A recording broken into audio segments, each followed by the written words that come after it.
Text 84850, tweet at LBC 973. This is London's biggest conversation with Nick Abbott. Listen to him. He knows everything. So there was Nick speaking on his podium to an audience of absolutely no one. No one cares. Poor Nick. Ah. So here's the news. 3 out of 4 voters will never, not now, not ever, never vote for the Liberal Democrats. 3 out of 4. So that's 3 out of 4 as a percentage. Is 4 is like 10. And like, it's like 6. Something. It's about 6. 3 out of 4 voters will never vote for the Liberal Democrats. Oh, no. And Nick Clegg has given up trying to win them over. Oh. Senior figures revealed that the Deputy Prime Minister will try to use his party conference, which starts today. Hey, did you realise that it started today? No. No, it's started already. He's using it to distance the Lib Dems from their coalition partners. Well, he's not going to need a car to create a distance between them. Well, the party's own surveys show that just 10% of the voters will back the Lib Dems in 2015. No, they won't. Not even 10%. Shocking. They say that 10% of voters are going to back the Lib Dems in 2015. Only another... 2015, by the way. What year is it now? 2012 or something? 12 from 15 is like 4... Only 4 years to go. He said only another 15% would even consider backing them. The survey that they've just said that they've just taken, the Lib Dems themselves, 10% of voters are going to back them in 2015, and only another 15% of the general electorate would consider backing them, even if they were giving out free money. It said, that's our market, and that's what we're concentrating on, a senior figure of the Liberal Democrats said. And this dire prognosis comes as the Lib Dem minister warns that the party is courting electoral disaster by disowning government policies. Well, what are they then? Hands up in the air who can name one single government policy. Anybody? Home Office Minister Jeremy Brown is expected to tell senior colleagues such as Vince and Tim Farron that they cannot be half in and half out of the coalition. He said his party would lapse into the opposition comfort zone if it started echoing Labour criticisms. And maybe you should aim for the comfort zone, Nick. It's much easier life there. People don't harangue you. Mr Clegg is also going to take on the Lib Dem left-wingers and tell them that they should be proud of their achievements in government, particularly getting the economy back on track. Yeah, that's right. It's the Lib Dems what done it. Or the Conservatives what done it. It's just the people in power cling on desperately, hoping for an upswing, while the economy gets itself back on track, more like. The allies, they might as well say that they can control the weather. Allies of the leader revealed that Mr Clegg and his top team will use the conference to lift the veil on disagreements with the Tory party. Isn't it exciting? No. No. Further splits occurred in the Lib Dem ranks when Mr Clegg warned that distancing the party from the Tories on the economy makes no sense, while Business Secretary Vince demanded a rise in the minimum wage and attacked plans to boost the housing market. Yes, that crazy nonsense. I've said it over and over and over again, and just keep it in mind when it happens, that it's a bubble that's going to burst. It'll burst all over us. When it bursts, it will be all over us. He said the idea that you can grow an economy on the back of house price rises is a very, very dangerous argument, said Vince. Correct. Well, it's not often I say this, but Nick's Vince is right. He's completely correct in every respect. Why would 75% of voters not vote Tory under any circumstances? Why would they not do that? 0845 6060 973. Why would 75% of stop doing that with that screen? It's like doing a show in a disco. Sorry. 75% of people who expressed a preference said they would never vote Lib Dems. What on earth have they done to make the vast majority of people in this country refuse to do that? Not even countenance the idea. You can text you can text 84850, email nica@lbc.co.uk, and if you're on Twitter, it's at lbc973. Nick is clinging on desperately by his fingernails, and his fiercest critic has suggested he should be ousted, vanished, kaput, like a South American dictator, because his personal ratings are as bad as Labour's least successful leader, Michael Foot. Lord Oakeshott warned that the Lib Dems could be reduced to just 20 seats at the next election. Mr. Clegg's party is slumped to just... See, they said 10%, which is putting a gloss on it. I mean, even that sounds bad. They've slumped to 8% in the polls. 8. UKIP are almost a whisker away from being twice as popular. That is stunning. I mean, it's just incredible. I mean, the Lib Dems at least appear to have a raft, a book of proposals. I mean, you could ask them what they think about any old thing, and they'd probably have some sort of policy that they could knock the dust off and pronounce upon it. UKIP, unless I've been deaf to their pronouncements, not so much. Lord Oakeshott warned that the Lib Dems could be reduced to just 20 seats at the next election. And the Clegg's party has slumped to just 8% in the polls, with voters saying that the animal he most resembles is a poodle. I'm not sure that's true. He doesn't look much like a poodle. Like Brian May out of Queen looks like a poodle. Nick Clegg looks like, well, I don't know. Over to you. The YouGov survey for The Sun put Labour on 38%, the Tories 34%. And how on earth are Labour on 38%, by the way? You could ask how they've managed to scale those heights. You could also say why they aren't, or also question why they aren't on an even greater number, because they're the ones that are not in power at the moment. Are things going swimmingly? Is everybody feeling rich and successful and well off and replete? And they're on 38%, and the Tories are on 34%. You'd think that would be that they would be on half that, because the country, which has a very small, a very short-term memory, would blame all of the present ills on the Tories, despite the fact that, like much of them, many of them, have nothing to do with them whatsoever. UKIP on 13%. How have they managed that? They've managed it perhaps by not saying very much. And maybe that's the exact same thing with Labour. They haven't said very much. I posed the question earlier on, what conservative policies that you can name. Name one that Labour have put forward. I double dare you. Can you think of one single one?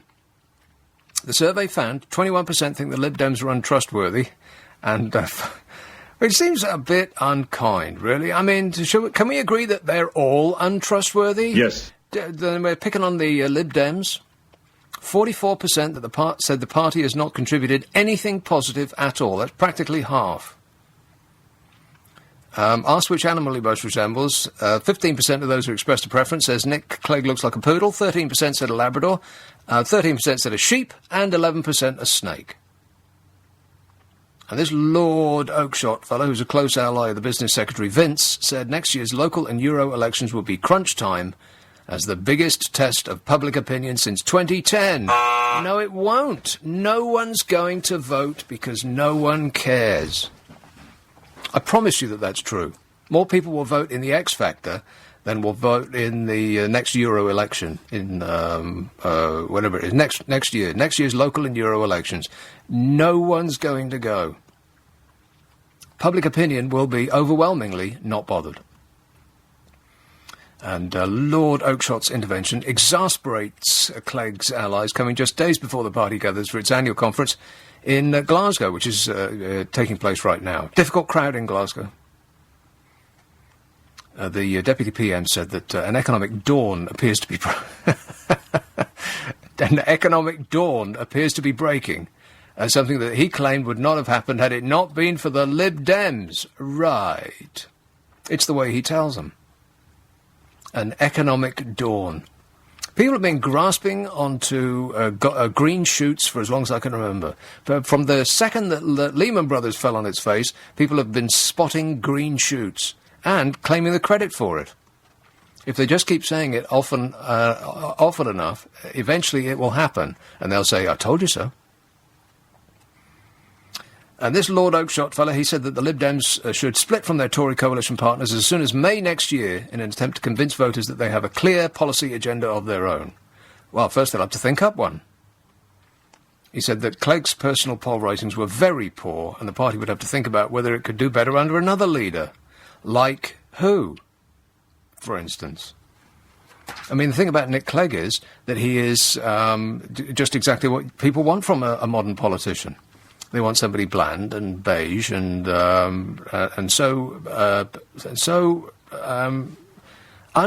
unencumbered with distinguishing features that you could lose them in a crowd. Could anybody tell the difference in a lineup between David Cameron and Nick Clegg? After a couple of pints, could you actually tell the difference between the two of them? 0845 6060 973. I feel that people are quivering with anticipation to see what's coming out of the Lib Dem conference, and so we'll bring it to you as soon as it happens. But don't hold your breath. Nick Abbot, LBC 97.3. This LBC 97.3. Call 0845 6060 973. Text 84850. Tweet at LBC 973. This is London's biggest conversation with Nick Abbott. Would you mind telling me what this is all about? Oh, it's all about the conference season, baby. Boring! They've been back from their summer holidays for, 2 weeks now? Actually, during the course of those 2 weeks, what have they done? Do you notice that the country is being run any more efficiently since they've come back? I'll assume that the answer is no. 2 weeks they've been back, and what have they done? See, most people start the working day by looking out the window, making coffee and hanging up their coat, and, chit-chatting. Our lot spend 2 weeks doing that. And now they're all off for the conference season, which is another month, isn't it? It's true, they just don't do anything at all, do they? That's what it appears to the ignorant outsider. And this is it's the Lib Dems' turn first. It's the warm-up to the biggies. I wonder if the press are going to cover UKIPs, because, by rights they should. If we're going to cover the Lib Dems conference, then we should cover UKIPs. It might not be the extravaganza that the big parties are putting on, but it seems fair. And this is their big announcement this week. I can't believe this is what they're going with, but the preamble to the conference is all about this. It seems like small beer to me, but what do I know? Supermarkets and other large stores will introduce a 5p charge for plastic bags in England. The measure is to be announced by Nick Clegg, the Deputy Prime Minister, at the Liberal Democrat conference this weekend. Isn't it exciting? No. I just can't believe it. This is what they came up with. The 5p charge is being introduced after the number of plastic bags rose to 7 billion a year. Wow! Most of which I had in my drawers at home in my kitchen. This is following a warning by ministers that if supermarkets failed to reduce the number they used, they would be forced to step in and take action. And Vladimir Putin will be on the sidelines going, "No, don't do it, it ain't worth it." It's going to come into force tomorrow. No, wait, next week. No, that's not right. Next month it's going to come in. No, 2015 they're doing this. Which means that it might not come into force at all. They're going to wait until after the general election so they can blame it on somebody else. When people will be rocking up at the till, and they will be stunned to be asked for 5p for a bag. Well, wait a minute, I've just spent £150 in this store, and you're telling me I've got to buy something so I can take this stuff away? What an outrage, they'll say. Who should I blame this on? And it'll be little Nick. Now, I wonder how the conversation went when they were deciding who was going to announce this. because the Tories could certainly have claimed ownership of it. It is a coalition after all. But they took one look at it and said, no, that's okay. You can have this one. This is going to be their big announcement this weekend. Maybe sometime in the future, if the wind is blowing in the right direction, we might charge you for bags, if that's okay. Nick Clegg gets strong. It's going to come in force 2015, and the money from the levy will be we might as well set fire to it. Oh no, that's right. It's going to be given to charities who have to deal with the impact that bags thrown away have on the environment and on wildlife. Really. And those charities will take the money and say thank you very much and buy the chief executive a new limousine and a set of leather bags to take on his fact-finding trip to see how they throw plastic bags away in Hawaii or Bali or wherever. And this charge already in use in Northern Ireland and Wales, which, by the way, England, that is pretty embarrassing. We in England are behind Northern Ireland and Wales in modern thinking. No offence. A senior Lib Dem source said, why on earth are we talking about this small beer? No, he didn't. He said the change championed by Clegg would be the centrepiece at the conference, which is taking place in Glasgow at this moment. Well, not at this moment. They're all, at the bar, eyeing up their hot researchers, as is normally the case in conference season. Well, they're not going there with their wives and husbands, are they? A Lib Dem source said it would be the centrepiece of... how can it be the centrepiece of anything? If it's whatever it is the centrepiece of is something that I don't want to know about.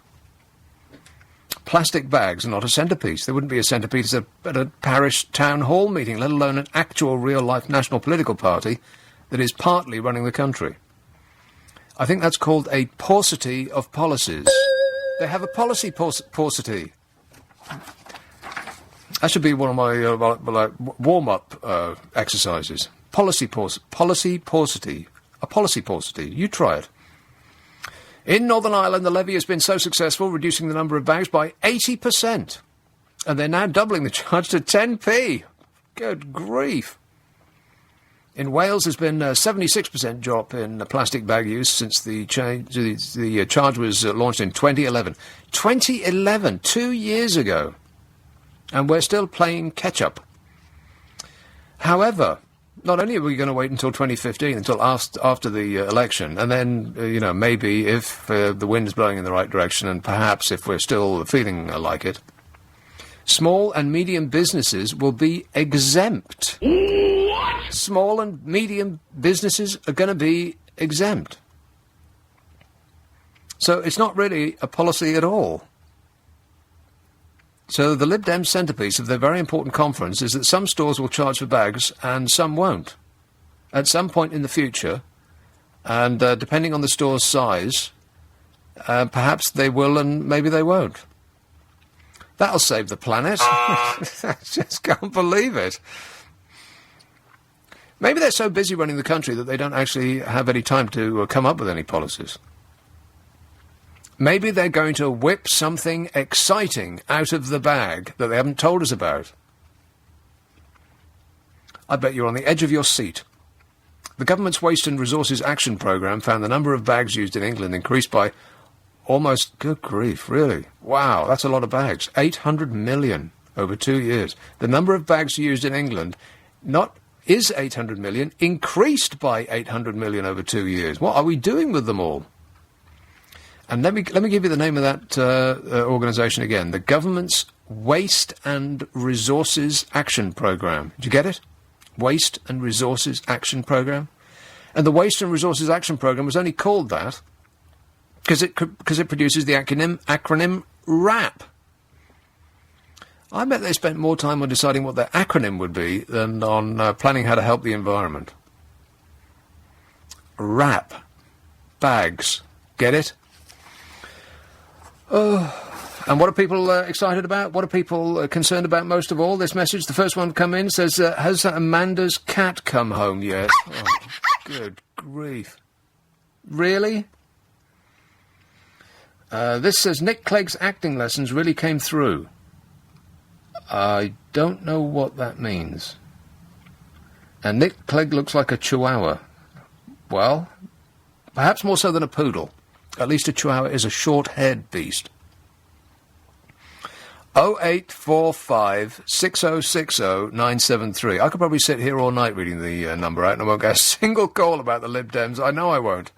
No one cares. That's the thing about politics. Nobody seems to be remotely interested anymore. I'm amazed. The stuff that's happening in the world, you think that people would be energised. They would be effervescent with rage about stuff that's going on, about the banks and the economy and the housing bubble and the potential for war and all of the rest of it, and no one cares.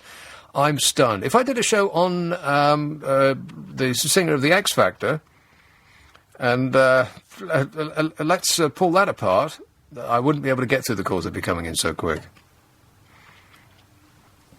It makes you wonder why newspapers actually cover politics at all. Well, maybe that's the reason that newspapers are failing, one and all. It's because there's too much politics in it, and no one's interested. Never mind, I'll carry on. Hey, Amanda, has your cat come back yet? Because that's all anybody wants to know about. Yeah, oh, it has? cat's Oh, well, there you go, you see. made a return. Problem over. So, do you want to know what happened? No. Well, I did tweet you about this earlier. Well, so I that's don't. about I as don't much read attention tweets. that you pay to me. I was busy. You were not busy. Yeah, I was busy all day. Coming up with all of this exciting stuff about the Lib Dems, which nobody's remotely interested in. Never mind about 75% of the population not going to vote for the Lib Dems. 100% of the population don't care one way or the other.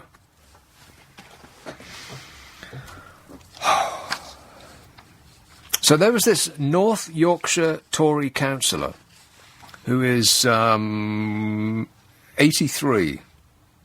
Oh, no, he's not 83. He's 75. 83, 75. What difference does it make? And he made a mistake. Just a small mistake. Actually, not a small one. Big. Enormous. Huge. He's called David Cussons. He's the North Yorkshire Tory councillor. And he was dead set against this development that was going to be put on a field. I can remember when all this was just fields. A development of 260 new homes in a tiny place called Kirkby Moorside, whose population is only 3,000, so it's going to be increased dramatically. It's an enormous incursion of outsiders. And he said no, not in my backyard, except when it came to the vote, this North Yorkshire Tory councillor actually said yes by mistake.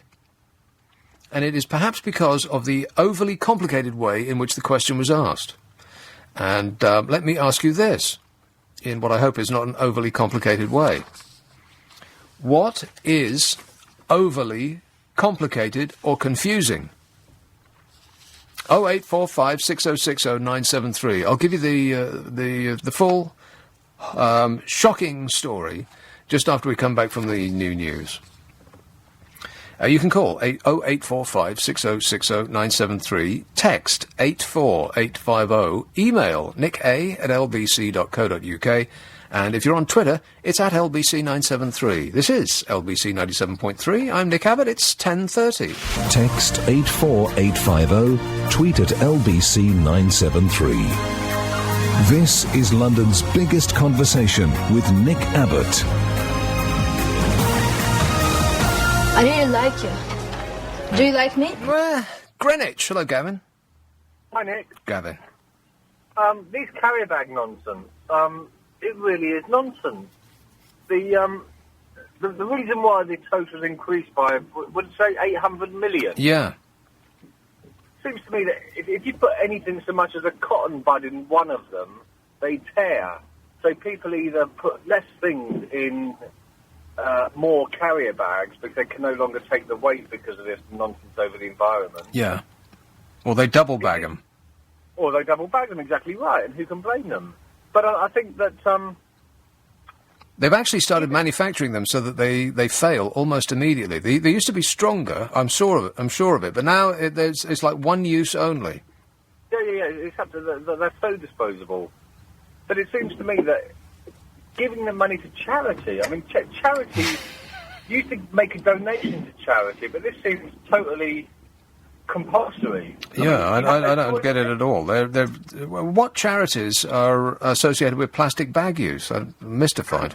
I don't get it. I think what we should all do is go to our chosen supermarket, fill up the biggest trolley we can find, let them scan it, and then say that we don't want any bags now, and just force, see what they're going to do. Say, how many bags you want, sir? None.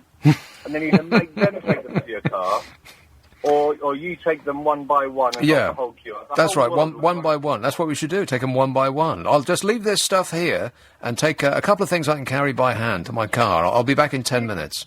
You can see this happen in Ireland. 5p's gone to 10p. What would it be next? £1, a fiver for a carry bag? It's got to stop. Well, they do have those bags for life, which I feel very warm and gooey about myself. When I use them, I feel like I personally am saving the planet. But that's going to cost the same as an ordinary bag anyway. So why have an ordinary bag when you could have a nice, thick bag for life?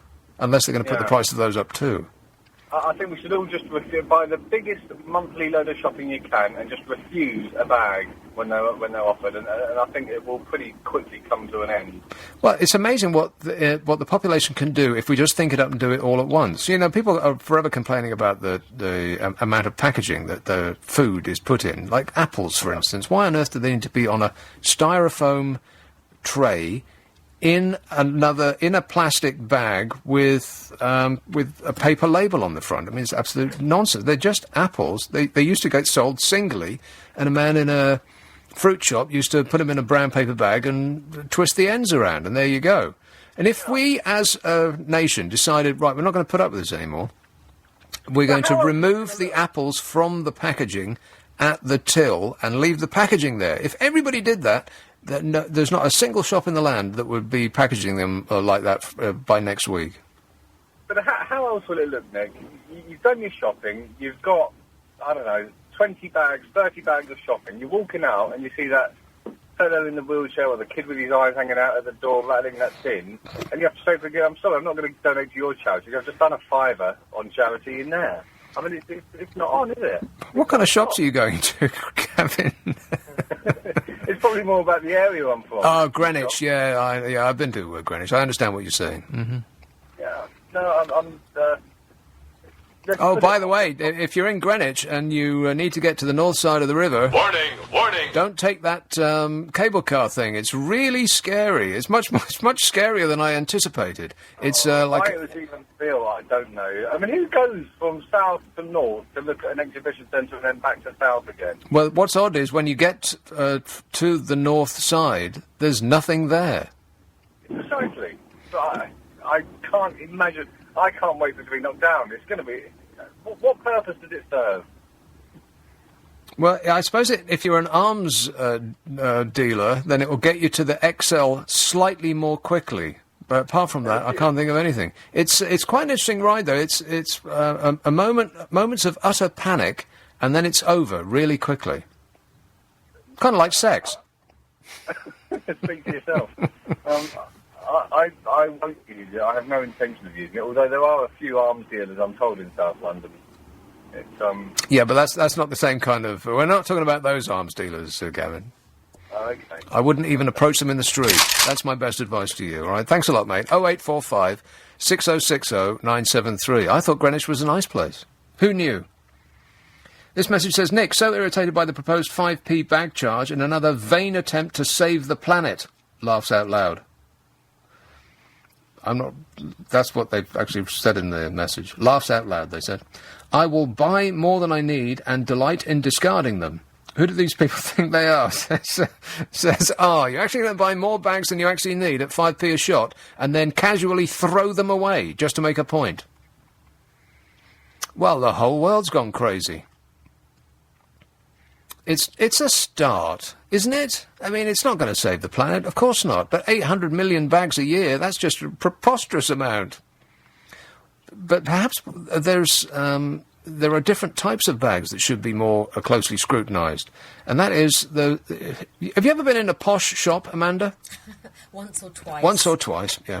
The stuff, the packaging that they give you if you buy the tiniest little item, those like posh card bags with the string or rope handles, and you think, wow, this must have cost £5 just for the bag, which I'm going to throw away because there's no other use for it. I should think about that.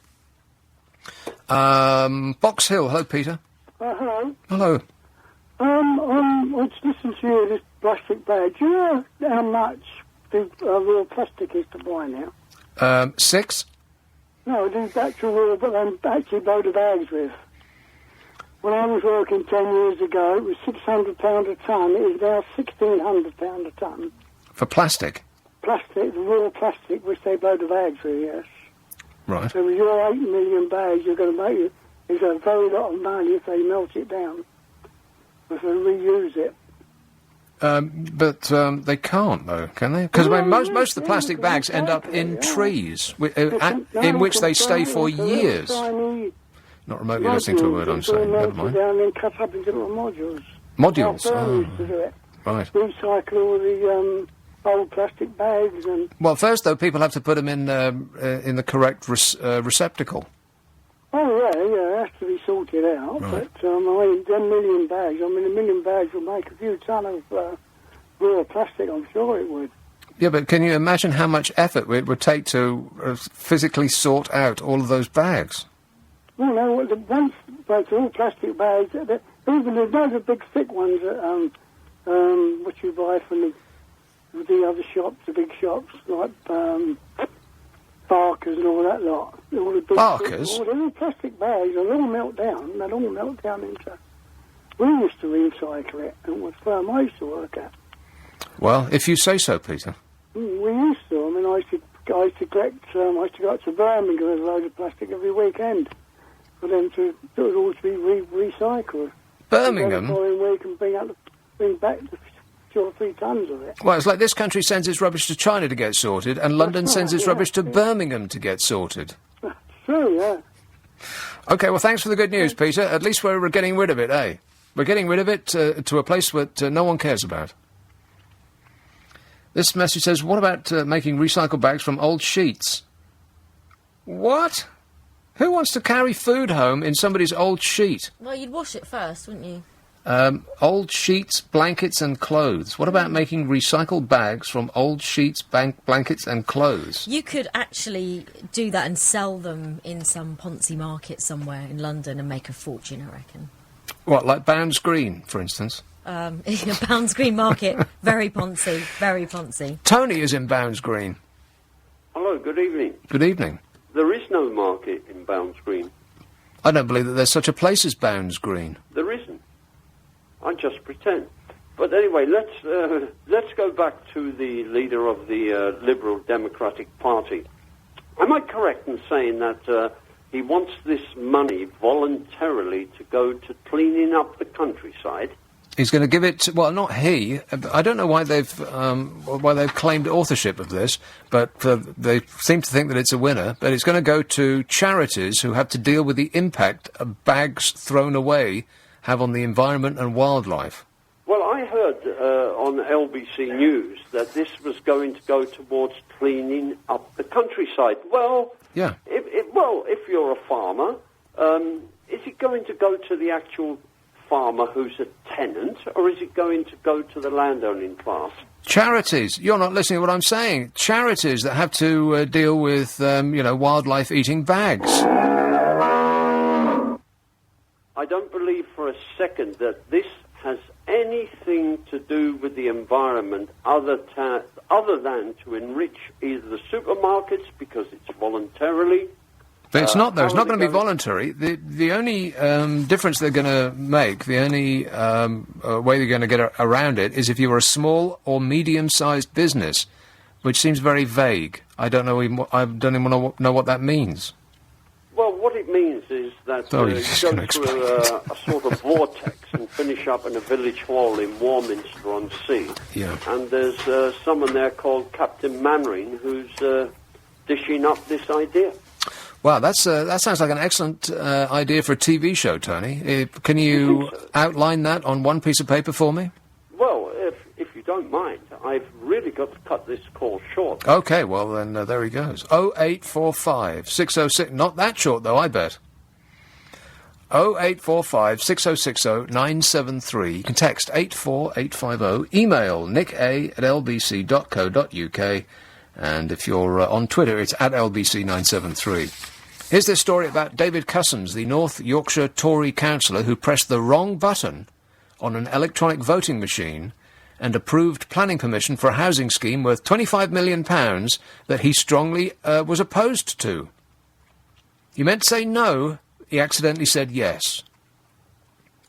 The residents of Kirkby Moorside, population 3,000, in Rydale, are fuming at him for accidentally saddling them with an estate of 260 new homes that they don't want, in a field on the outskirts of their quiet market town. Mayor Chris is furious. Frank Uren, an 83-year-old retired engineer who objected to the scheme, is appalled. He said that this is so clumsy, the future of this small town hangs on what he did. The population of cyberspace has weighed in. I bet they haven't been pleasant. They called the 75-year-old Mr. Cussons an out-of-touch old fogey, a twit, and a buffoon, advising him to make way for, quotes, someone with all their faculties. One said, that bumbling old fool makes decisions that affects many people's lives. Resign now, you doddering idiot, before you destroy many more lives. Can you believe that people are rude to other people on the internet? I am stunned. It was a simple but crucial action to determine if a quiet market town would be changed forever by an estate of 260 new homes. I bet they're 260 tiny little houselets with microscopically small windows and no cupboards. The living room will look like a corridor. At just a push of a button on a motion that he had proposed himself would register his strong opposition, but he made the basic and far-reaching error of pressing the wrong button. He said for instead of against. Or the other way around, whichever it was. And this left the vote tied, and the chairman then used his casting vote to override fierce local resistance and back the controversial scheme. Boo! Fellow Councillor Sarah said, it's a scandal. The residents are outraged. Town Mayor Chris said, I'm furious. Frank, 83, a retired electrical engineer, said he was appalled, and, and so on and so. It's disgraceful, shocking. Mr. Cussons didn't ask for the vote to be taken again during the meeting, but apologised later. He said, I am very sorry that I screwed up.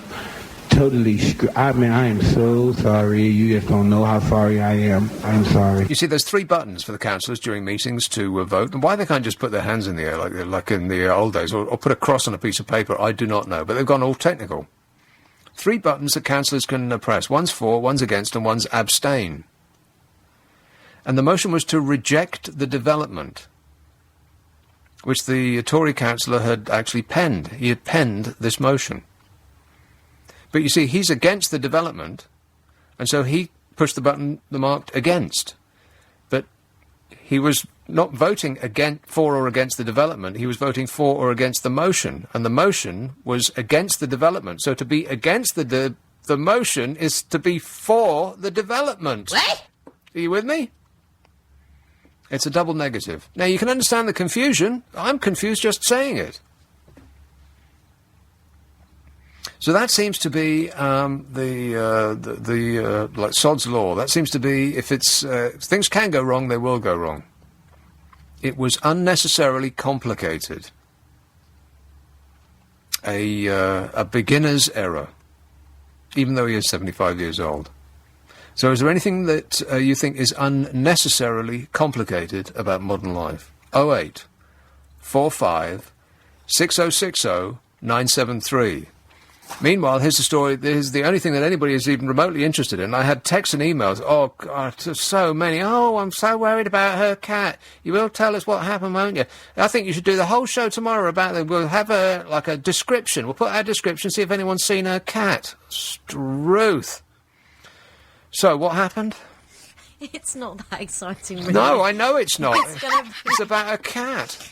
Oh, it's about a very special little cat. But she did come home, but not until this morning. Right. And What, she gave you time to for your mood to blow over? Is that what you mean? it usually takes 24 hours, Yeah. so she knew that. But I don't know how she did it, but she got outside the bedroom window, which is 3 floors Now, up. wait a minute. You have a cat that you don't let out? No, I do let her out. Oh, like I said, carry That's on. why I couldn't find her, Nick. I know, because I looked in the house, Yeah. obviously. But, So to get out, she has to leap out of a third-floor window. No, she arrived... when she came back, I don't know how she got up there, because she's got no way of getting up. I mean, because it's 3 floors up. Right. But she was outside my window, and Maybe then... she's nicked someone's ladder. Then I had to wrestle her in, because then she was trying to jump on the roof with the dodgy chimney that has bits falling off it, and she really likes it up there, so I had to wrestle her back in. Your So cat sounds completely insane. she is. It's like it's got a death wish. Well, she's just always... Because I said the other people kept her inside, and I let her out. So Are you she's- making your cat depressed? I think I'm doing the opposite of that. Well, you think she wants to get up on the roof to jump off? Well, She it's just entirely lands on her po- feet, Well, so they have to get to a massive height to cats. If they're going to commit suicide, cats have to get to a huge height. I hope she's not listening. I hope you're not giving her tips. So She she likes came hearing my back. voice on the radio. Oh yeah, sure She she does. She runs up to Well, the radio. if she does. by listening to your voice on the radio, she knows that you're out, so she can relax. You see? But anyway, thanks Yeah. everybody. She's home. Oh, I can't believe. I mean, of all the things that I talked I about know, yesterday, I I mean, there's the amount of topics that we covered yesterday was legion, and the stuff that I've talked about already tonight. I've talked about the economy. I've talked about the finagling way in which the banks are ripping us off again. I've talked about politics specifically and in general. No one's remotely interested in any of this. All anybody wants to talk about is your blooming cat. Well, it was a very worrying 24 hours for me. Right, but cats go away. They But it just. was raining, Nick. It was raining really, really heavily. Well, the cat's not daft. It can find shelter. That's what cats do. They're animals. I thought she'd find shelter in the back garden and then be waiting, but she wasn't. Waiting. I thought she'd be hungry at least. They're actually killers. They kill hundreds of millions of birds. The reason that there are no songbirds in this country anymore is that cats have killed them all. I don't think that's the only reason. I think they might have something to do with deforestation and trees. Well, it's because there are no insects anymore. Well, and that, yeah. I think we've killed the insects for the liberal use of pesticides. And I've mentioned this before, but if you take a long car journey, it used to be the case, and they're like, it were grand when I were a lad. You took a long car journey, you get up to any kind of speed, and the entire front of your car would be covered in insects. Now you could drive from one end of the country to the other, and you wouldn't hit a single one. They've all gone.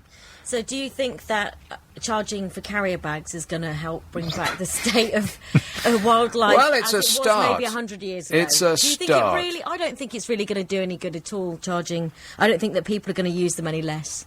Well, that's completely untrue, because in Wales there's been a 76% drop in plastic bag use since 2011, Okay. and in Northern Ireland an 80% drop in plastic bag use. So you're completely wrong. But then I've got a text from this lady here. Where is she? She says, oh, was it an email? She says that, here we go. Hi, Nick, I live in South Wales. It's a pain. Every time I go on holiday to England, I collect loads and bring them home. So people are just sourcing them elsewhere. There's a black market for carrier bags out there. For the first time in my life, I've actually run out of plastic carrier bags. I mean, because there's normally, they burst out of every cupboard that you open because you just can't get rid of them.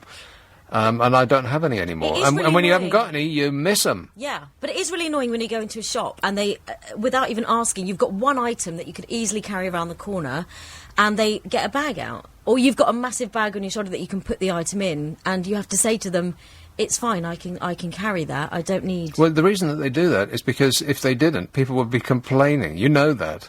But then if you want a carrier bag, you can ask for one. It's just the assumption that they just blindly just get a carrier bag and put your item that's probably already got a handle on it. Like, if I get cat litter, that's got a handle on it, but they'll get a carrier bag, and I said, but it's got a handle, I can use that anyway. So we spent the last, 10 minutes talking about cats and carrier bags. This says, how about making bags out of recycled plastic? Yeah, we've looked into that. It doesn't work. I'm going to be bloody minded and go into Tesco's and just ask for £1 worth of bags, says Andrew in Leighton. 2,000 carrier bags unprinted for £16.95. I'll just buy bags in bulk from a supplier rather than a retail store, says Stephen in Southend. Yeah, or you could just buy one bag for life. It costs you 10p. Another. Last night I bought a loaf of bread at my local shop. They put it in the carrier bag, which immediately broke. And before the assistant put it in another plastic bag, I told her not to bother. It's already in one, says John the cabbie. Nick, they're getting rid of plastic bags and introducing plastic money. Can I buy a plastic bag with my plastic money? Yes, absolutely. Yes. Madness is what that message says. 0845 6060 973. Hey, you know what? It's about 2 weeks since the politicians have been back. Is it a week or 2 weeks? It's hard to tell because they've really done nothing since they've been back. I mean, there's been a paucity of news like I've never experienced. Not one single thing. Can anybody remember anything they've done in the 2 weeks since they've been back, apart from fill in their expenses and bellyache about how little they're paid? Well, now they're all on their jolly holidays again. Conservative MPs and cabinet ministers are going to attend an away day at a hotel near David Cameron's Oxfordshire constituency next week. An away day. Been back for 2 weeks, already they're going on holiday.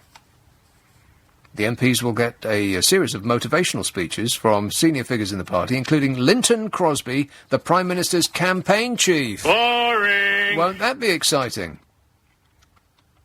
Cameron is attending with members of his Downing Street team. It's understood that the event is being held at a hotel close to Chipping Norton, if you please. Conservative MPs and cabinet ministers having an away day, a little jolly holiday. Chipping Norton became known for the Chipping Norton set, a group including Mr Cameron and his wife Samantha, Jeremy Clarkson, the BBC presenter, and Rebecca Brooks, the former News International executive who became embroiled in the telephone hacking scandal. Next Thursday's away day is already being labelled the real Tory conference after it emerged that as many as 4 in 10 Conservative MPs are unlikely to attend the party's official gathering, which is going to be at the end of the month in Manchester. Really? What, is it because it's in Manchester? Is they being disrespectful? A survey by the pollsters Comres has found that 30% of backbenchers have said they will definitely not attend the annual conference, with a further 8% saying they will probably not. That's 38%. That's almost, shall we say half? Because presumably there'll be a significant number of people who won't show up, who are going to pretend that they will, because the pressure must be enormous. Officials expect the majority of MPs to attend next week's away day. All costs are being covered by the taxpayer. Actually, no, it's not true. All costs are being covered by the Tory party. They're paying for it themselves. Can you believe it? No. MPs so far have only been told that the hotel is in Oxfordshire for security reasons, a source said, and they will be given the name of the hotel on Wednesday, it's understood. Isn't it exciting? No, it's not. It's kind of like, it must be a bit like being in school with more sex and alcohol. It is a bit, being an MP is a bit like being in school. In fact, the brief period that I was in the Palace of Westminster, one evening, it did come across exactly like that. A bunch of drunken children careening about, all of a fumble. And unlike children, they have unbelievably huge holidays, and then the moment they're back, they're all on a days out. Still, at least they don't cost us very much, eh? Oh, Struth. 0845 6060 973. You can text 84850. Email nicka@lbc.co.uk. And if you're on Twitter, it's at LBC973.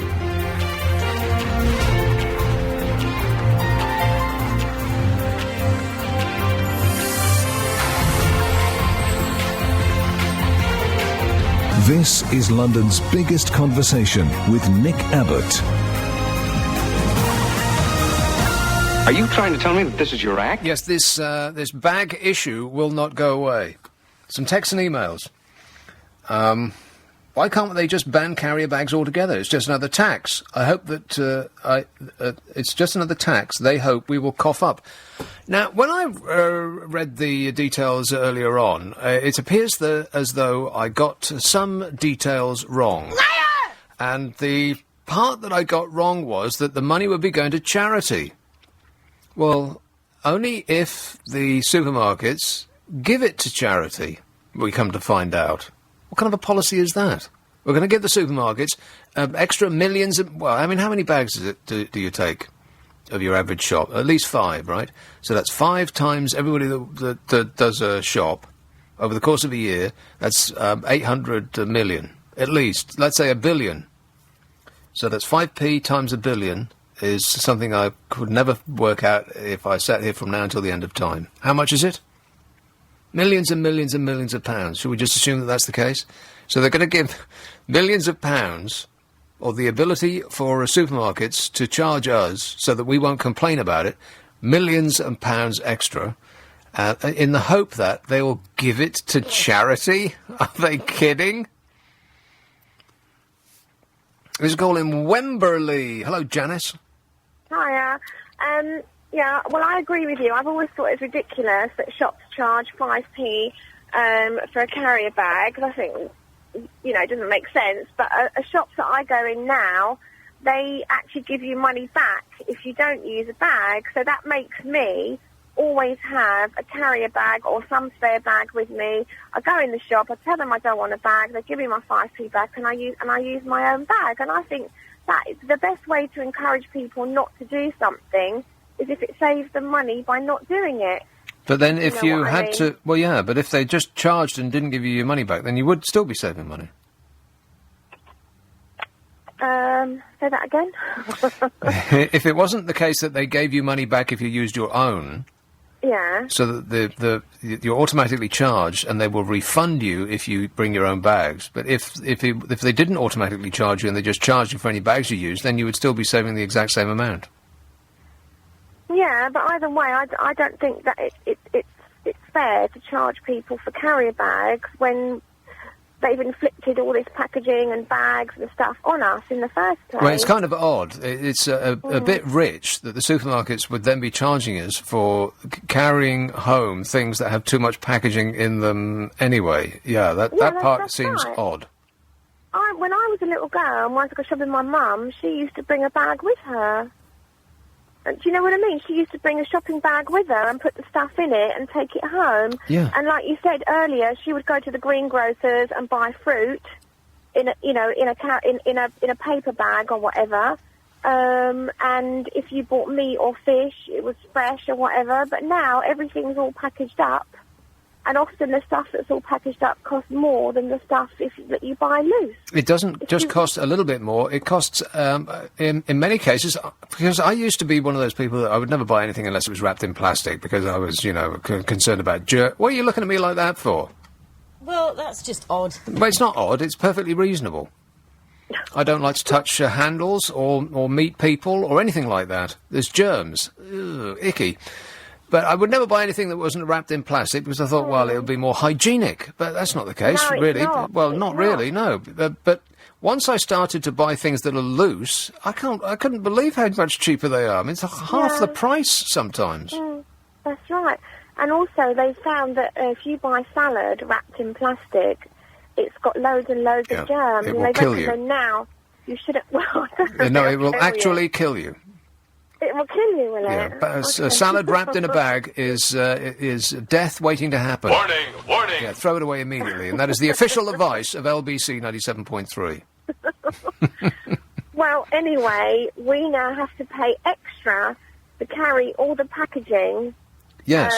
home. And, well, I don't know. The other thing you said sounds too complicated for me, but all I know is when I go in that shop that gives me money back for not taking a bag, I take the for some reason I managed to remember to take a bag with me. Now, see, that sounds overly complicated to me. The way that you've described it seems more complicated than just charging people for a bag. Because if they... No, because I go in there. I always have a spare... yeah, I understand, but walk through this in with my me. handbag. I know, I get it, but walk through this with me. If you go in and they charge you 5p for a bag, and you have your own bags, then you save 5p. If you go in and they automatically add the charge of a bag onto your bill, and you've got your own bag, then they have to refund you the 5p, but you've still saved 5p. It's just that the way that you've described it seems much more complicated to me. No, it's not, because the shop I go in, they don't charge you for a bag. They don't charge you. Well, no, they might not say that they charge you, but if they're giving you money back, then they certainly have. They must have done. I mean, they're not... No, they don't. No. If you go in and buy 3 things for for a pound each, Yeah. they ring up £3. If you then say, I don't need a bag, I've got my own, they deduct 5p from your bill. Right, but don't you understand that 5p is had been previously added to your bill? They're not just doing you a favour, Janice. No, I don't think so, because the things that you buy in there, they cost pretty much the same everywhere. Do they cost £1? Well, you know what I'm saying. If I go and buy it in Holland and Barrett, and then I go and buy it in Whole Foods, it costs the same. So they are giving me that money back, really. Yeah. Right. Well, if it makes you feel positive about them, then I suppose that their ruse has been successful. Well, no, I'm sorry. If it costs 50p in one shop and 50p in the other shop, and then because I don't take a bag, it costs 45p, I think they're doing their bit, really. Doing their bit to, what, save the environment? Well, I don't know. Secure your custom? Yeah, no, I don't necessarily think that stopping people using carrier bags is going to achieve much, really, but, you know. Well, not if it's just one person, but if it's 800 million bags a year, I mean, can you imagine how much that actually looks like if it's stuck in a hole in the ground? Huge. Well, the only reason I worry about it is because birds were swallowing them, weren't they? Yeah, the birds are swallowing them, and manatees can't digest them. What irritates me about plastic bags is they get stuck in trees. I find that really annoying, because once they're stuck in a tree, they're there forever. Years go by, even like the leaves drop and they're still there. It's incredibly annoying. But apart from that, they're well. It's so they made us have all the packaging. They made us have carrier bags, and now they're making us pay for them. We pay and we pay and we pay. Yeah. Get used to it, Janice. It's the modern world. Yeah. All right. Cheers, my dear. 0845 6060 973. Hey, have you checked on your cat yet? Is it still back? Yeah, she's snuggled up. Ah. Yeah. You know that purring that cats make? It's a cry for help. What, in my cat's case, you mean? Yes, that's right, yeah. It's speaking in code. Texts and emails. I can't believe how excited people are about plastic bags. Can you? I mean, the stuff that I talk about gets absolutely no response whatsoever. You know, important world events, no one cares. Plastic bags, they're on the edge of their seats, desperate to talk to me. Huh? Part of everyday life, that's why. Yeah. Tunbridge Wells. Hello, Mark. Good evening, Nick. How are you? I'm great, mate. Yeah, it's good to hear from you. I had my pillowcase to go to Mayfield tonight to watch the Burning Crosses, and we got there a week early. It's next weekend, so I'm very disappointed. Well, can you describe, remind us, for the people who have forgotten, of course. what it is that you're talking about? It's 16th century, Queen Mary got on the throne, brought back the Catholic Church, so to let people know that she had a bit of clout, she's the Queen, she burnt 4 people in the village to death for being heretics, being Protestants. Right. So every year, all the bonfire societies march up and down with the burning crosses and the burning torches to say, Yarbu Queen, we're going to march. Yeah, we're going to celebrate the deaths of these 4 brave individuals that were burnt to death. What a ghastly way to go. Anyway, so it was. I thought it was today, and it's next weekend. And so I parked up in the car park and looked around, and some lady said, "Oh, there's a thing going on in the church. If you go in the church, they're discussing architecture." And so we went in there, and it was fascinating. This incredible church. It's just unbelievable. And this guy was going on and on and on. It was just one of these things like in England that doesn't exist anymore. The people sitting there listening to the guy going on about the I don't know, the architectural terms. But I was really disappointed because I genuinely thought it was today, and I'd really love to see the burning crosses and the burning things. And it's next weekend. Right, so you showed up looking like a member of the Ku Klux Klan, and it's not until next weekend. I sure did, boy. But anyway, right, so I've got my Klan outfit on. Okay, what's going on in the Deep South? And anyway, so it's not on until next weekend, so everyone can go there. But in the meantime, I forgot to mention, in Tunbridge Wells, they've got the BBC, have got Newsroom South East, or the local news, you know, they broadcast from there. Yeah. And every night, all the people that do the broadcasting, they go into the supermarket and get their stuff with all their makeup on. And one of them is Caddy Lee Preston. Have you ever seen her? No, I have not, no. She's on mainstream BBC as well, but she's the weather girl. And everywhere she goes in the town, she just sort of stands around looking for people to see that she's a weather girl, that she's famous, that she's on the local telly. And she was on the station platform the other night, and I got me and the dog. We walked along, and I said, "Oh, it's Caddy." And she looked with a big smile on her face, and I said to her, "Have you looked on YouTube?" I said, "See my song." I said, "I recorded a song, told her the name of the song," and she looked at me. She went, "I'm going up Kilimanjaro." I thought, these celebrities are so bloody selfish. I've recorded a song, I've put it on YouTube, I've gone up to her and said, "Can you listen to my song?" Yeah. I put a comment on this so people see the famous weather girl, and she just said, "I'm going up Kilimanjaro." How unreasonable. And these celebrities, you people, you're so bloody selfish. Don't bring me into it. I'm not celebrated. Even in my own flat, I'm not celebrated. Oh, dear. Anyway, so it's if anyone wants to turn up dressed like a Klansman, it's next Saturday. Okay, I'll keep that in mind. Thanks a lot, Mark. Oh, by the way, on the subject of architecture, it's the Open Day weekend coming up in September. Very exciting. A lot of public buildings, a lot of private buildings that you ordinarily can't get access to, they throw their doors open. It's called it's like the Open Weekend, something like that. Anyway, look it up on the World Wide Web. I think it's next weekend. I've done it many, many years, and the stuff that you see is just fantastic. They'll open up like gentlemen's clubs in Pall Mall. They'll open up government offices that you can't ordinarily go into. If they've opened up the Foreign Office, it's well worth going. The money that they've spent on themselves in there is eye-watering. And office, tower blocks they'll open up, and all sorts of things. It's ordinary people's houses. Sort of architecturally interesting houses throw their doors open. Check it out. It's called the Open House Weekend. What's it called? Yeah, Open House. Open House is what it's called. It's been running for a good long while. It's a shame it's only on one weekend. It doesn't really make any sense to have it on one blowy, wet weekend in a year. It should be at least on twice, if not like events just dribbled through the year. Oh well, never mind. We get what we get what we're given, eh? Nick Abbott, LBC 97.3. LBC 4850, tweet at LBC 973. This is London's biggest conversation with Nick Abbott. When do I have a complaint? 0845 6060 973. It's all about the bags, man. Look at this response. I cannot believe it.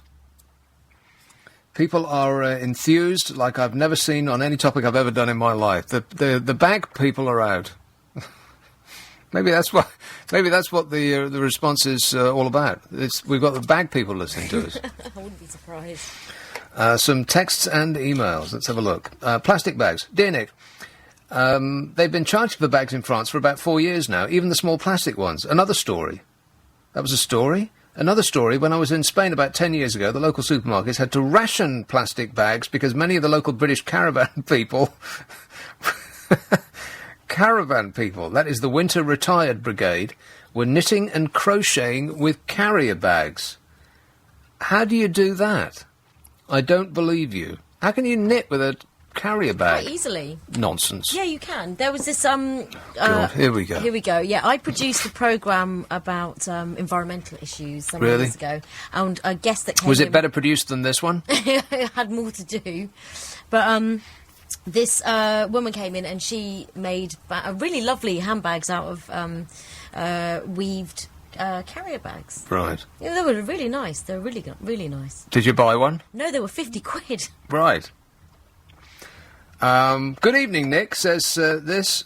You don't need to include that part. You just, like, the body of the message is okay. All right, Hello, you don't have to Nick. read it out.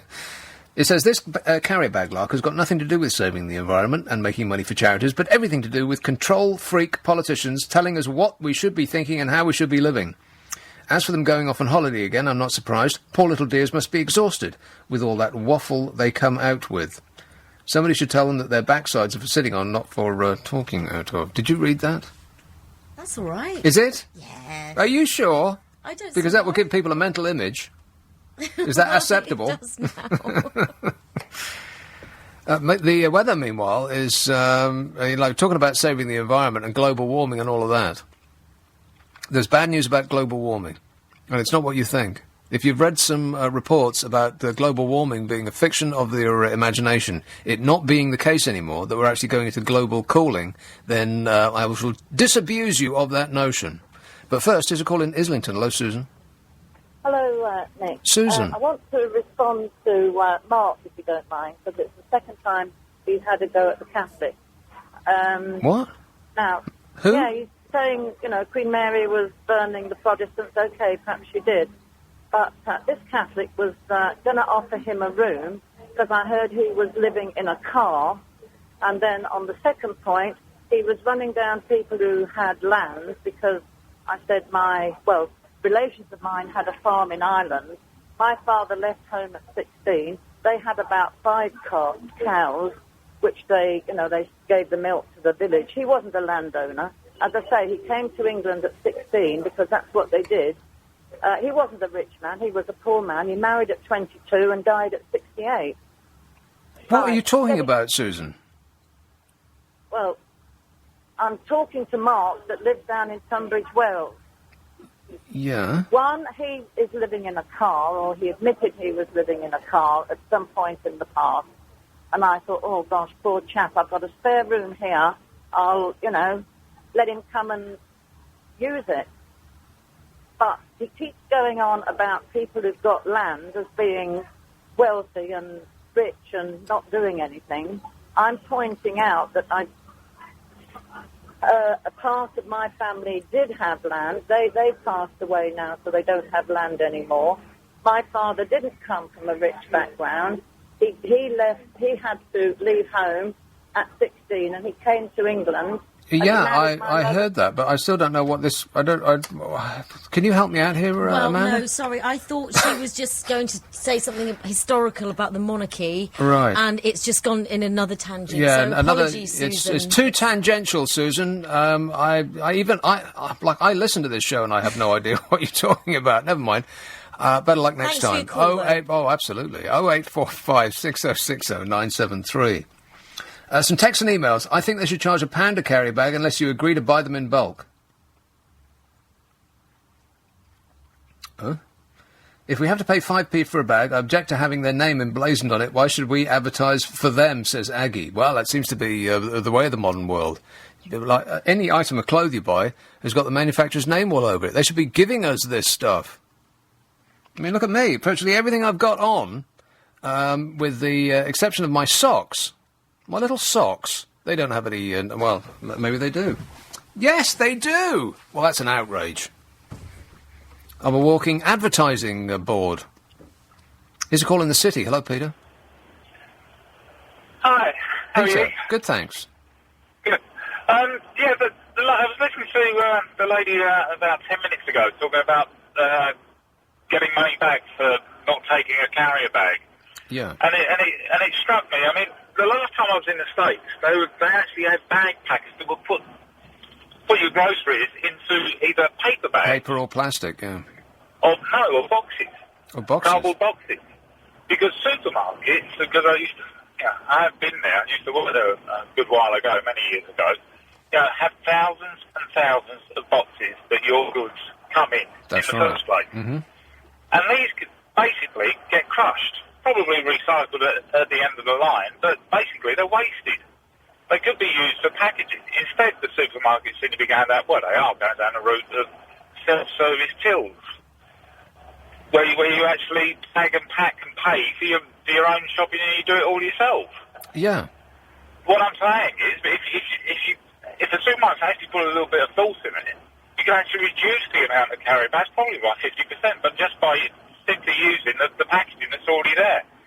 Packaging is another issue that the lady was quite right about. You know, there's far too much packaging on goods in the first place. You wouldn't need half the amount of carrier bags if you had half the amount of packaging on the goods in the first place. Well, no, I absolutely agree with that. As like I said before, you know, the way that fruit comes on like polystyrene trays and then covered in plastic, and then you've got a label on the outside, it's just absolutely preposterous. Yeah, absolutely. And that was my point, really. It's just a little more penalising people for buying carrier bags, because they probably wouldn't want them if the supermarkets actually provided a sensible alternative by using the packaging that they already have, and they're doing nothing. Well, you know, if they're all the goods that arrive in your supermarket do come in boxes. You're absolutely right, and I would be really amazed if supermarkets hadn't twigged that the cardboard costs money. Have you ever tried to buy like one of those like flat pack boxes for moving? Have you been to buy a flat pack box when you're packing up your worldly possessions in order to move from one place to the next? Can you believe how much they cost? It's preposterous how much they are. Well, now, if that's the case, it must have crossed supermarkets' minds that what they've got actually coming in their doors 24 hours a day is a gold mine. They don't throw those cardboard boxes away. They used to put them out the front so that customers could just help themselves. I haven't seen that in years. So there must be like a recycling thing that they do. They must be making money off it. They wouldn't have missed that trick. So that's the reason why they don't put them out the front anymore, because they're selling them themselves. I bet they are. 0845 60 60 973. And this is all about saving the planet. Saving the planet, global warming or climate change, as we're now encouraged to call it, because people are inclined to say, well, hang on a minute, these statistics that have just come out over here say that there isn't such a thing as global warming, and that has just happened. And people were clamouring for just that piece of information, and they leapt at it and brandished it in front of the noses of scientists and said, aha, charade you are lying to us all along. There is no such thing as global warming. We've actually got global cooling. And this information came out this week, and the people who were on the right of this debate, not the correct, I mean the right wing of this debate, said, well, we told you all along, it's just a load of old rubbish. You are being conned by the climate scientists and governments around the world to spend a lot of money on stuff you don't need in order to save the planet, which doesn't need saving. It ain't humankind that's doing it. We ain't done nothing. Well, the reverse actually might be true. I'll come to that in just a minute. Do we have time for this call now, or shall I take after the new news? After the new news. All right, some texts and emails in the meantime. Marks & Spencer charge 5p, says this message, which is towards the sustainable fish and cleaner oceans, says Lucy. Is it? Charging for carrier bags? Am I going to look silly at the supermarket filling a suitcase with my weekly shop? You know those suitcases that are on wheels? What would be wrong with would there be anything wrong with that? Would that be, huh? Well, it'd just be a bit awkward because you'd have to unzip it all. Yeah. And lay it down. That's right. Well, you could just get one of those little trolleys, on the wheels like the old ladies use. Have a little tartan one, couldn't you?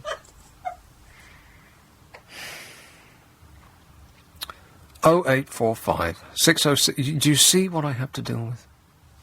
I could buy a cat and take it for a walk in it. Nick Abbott, LBC 97.3, it's 11:30. 973. Text 84850. Tweet at LBC 973. This is London's biggest conversation with Nick Abbott. Yeah. So this bag thing is all about saving the planet, and the planet needs to be saved, as I'll explain in excruciating detail in just a minute. First, a call in Belsize Park. Judy. Hello. Judy. Hello. I'm just wondering, people get huge orders from the delivery people. All the big supermarkets do deliveries, and there's Ocado, there's Sainsbury's, there's Tesco. How are they going to deliver? What will they deliver in? And if you say, I don't want you to deliver in a plastic carrier bag because I'm not going to pay 5p for it, Yeah. and some people have, 6, 7, 8, 10 carrier bagfuls. They do orders perhaps once a month or something. How is it going to work? I think they'll probably, they must charge you for it now, and unless they don't. No, they don't. No, Oh. I don't do it. I don't order online, but my daughter does, my son does, and there's no delivery charge for the bags. No, but there is charge for bags. isn't there a delivery charge though? There's a delivery charge, but not for the bags. Well, see, they'll just hide the cost of it in the ordinary delivery charge. They won't itemise it for you. And if they say it's free delivery, then believe me, the cost of the delivery is in the price of the food that you pay. Well, then that goes the same exactly for the carrier bags now that are free. The price of them is not free. It's built into the price in the shop. I would think so, yeah. So just you're as paying anyway now, Exactly. so that would hold for the same for the large deliveries. And because this is, I hadn't actually thought this through, but because you're paying for it now, I mean, if the supermarkets are giving you a free bag, it ain't free, you're paying for it, it just So might... will they reduce the price of the food? No, that's what I was going to say. I know. No, they will not. They will continue to not? charge you, they will continue to secretly charge you for the bags that they're not giving you anymore, they're selling you, and so they'll make the money twice. Yeah. This sounds like an evil scheme to me, Judy. Well, I'm thinking when they send the big lorry with the huge bags, the things that would be in bags, will they just bring them loose and they kind of throw them in your front door one apple at a time or something? And could they be more quiet while they're doing it? I mean, those lorries, what a racket they make, clattering about. I don't get order because I don't trust computers and all of that. Well, I don't trust anybody to squeeze my fruit. I want my fruit personally squeezed by me before I put it in my bag. I don't blame you. Yeah. And I'll pass over the slightly rude comment prior to the news about old ladies and trolley baskets. No, she was talking about me. She was talking about me. Yeah, you see, now it's 2 against 1, Amanda. No, I I think Amanda's fantastic. No, she isn't. Don't encourage her. But I do fit the category of the old lady and the trolley basket, Right. and they are actually very useful. There you go, Nick. Right, like I said, I'm gonna get one tomorrow. Thanks a lot, Judy. Thank you. You know, I used to live in poshest Hampstead, and there used to be a lady who used to drag around one of those old like wicker bags, wicker baskets on wheels behind her. You know, there's have a handle, and it's kind of like luggage, except it's open at the top. Right. And she used to drag around a cat in the basket. She would take the cat for a walk in her basket down Hampstead High Street. Oh, gosh, I think you've just described me in 20 years. 0845 6060 973. Here's the bad news about the weather. And this is one of the reasons that they don't talk about global warming anymore, because people will take a peek outside their doors and think, oh, it's a bit parky out. Global warming? No, I don't think so. So that's why they call it climate change now, because pedants. Temperatures will cool to 60 degrees in the southeast, well below the 68 Fahrenheit average for this time of year. Well, that is very disappointing. Really? 68 Fahrenheit for this time of year, and it's going to be 60. On Sunday, as in tomorrow, winds will reach a near hurricane 70 miles an hour as a band of rain blows in from the Atlantic. Oh, no. Paul of the Met Office warned that gale force westerly winds could cause disruption to travel. The changeable and cool weather is expected to continue into next week. The Woodland Trust said trees could lose their leaves in the storm after a dry August. Many are already shedding their leaves to save water in the phenomenon known as a false autumn. Although the fronts from the Atlantic have killed off hopes for an Indian summer, defined as a warm weather after a frost. The Met Office said parts of the UK could have above-average pleasant temperatures in the last week of the month and into October. Anybody believe that? No. How do they know? Weather forecasters said that. They're just guessing. These are the exact same people, by the way, that said we were going to have a washout summer before the hottest summer we've had since 2006. They were also the same people that said that we were going to have... what did they say at the beginning of the year? They said it was going to be a barbecue spring and summer. And, of course, spring was one of the worst that we've ever had. Why do we keep listening to them? Why do I keep reading out what they say? I must be stupid. So people don't talk about global warming anymore. They talk about climate change because of the skeptics. And the skeptics have leapt on the Arctic ice's return. Because apparently if you fly over the Arctic, you'll see that there's more ice this year. And they have asserted now that the world is cooling because of that. Now, there's this article in the Telegraph by a chap called Geoffrey Lean, which says, oh, no, it isn't. He says this year's recovery is only partial, and it only looks good because last year's shrinkage was so great. Sea ice is about the same level as in 2008, 2009 and 2010, far beneath the average of the past 3 decades and consistent with a steady decline since 1979. This is the inconvenient truth. When it stops melting in a few days, it'll probably bottom out at the 6th or 7th lowest area of ice ever, covering about half as much as of the sea as it did in the 50s. And still people say, no, it ain't happening. In fact, many climate scientists predicted 12 months ago that just such a partial recovery would occur, and variations in the weather are responsible. It's just the weather, innit?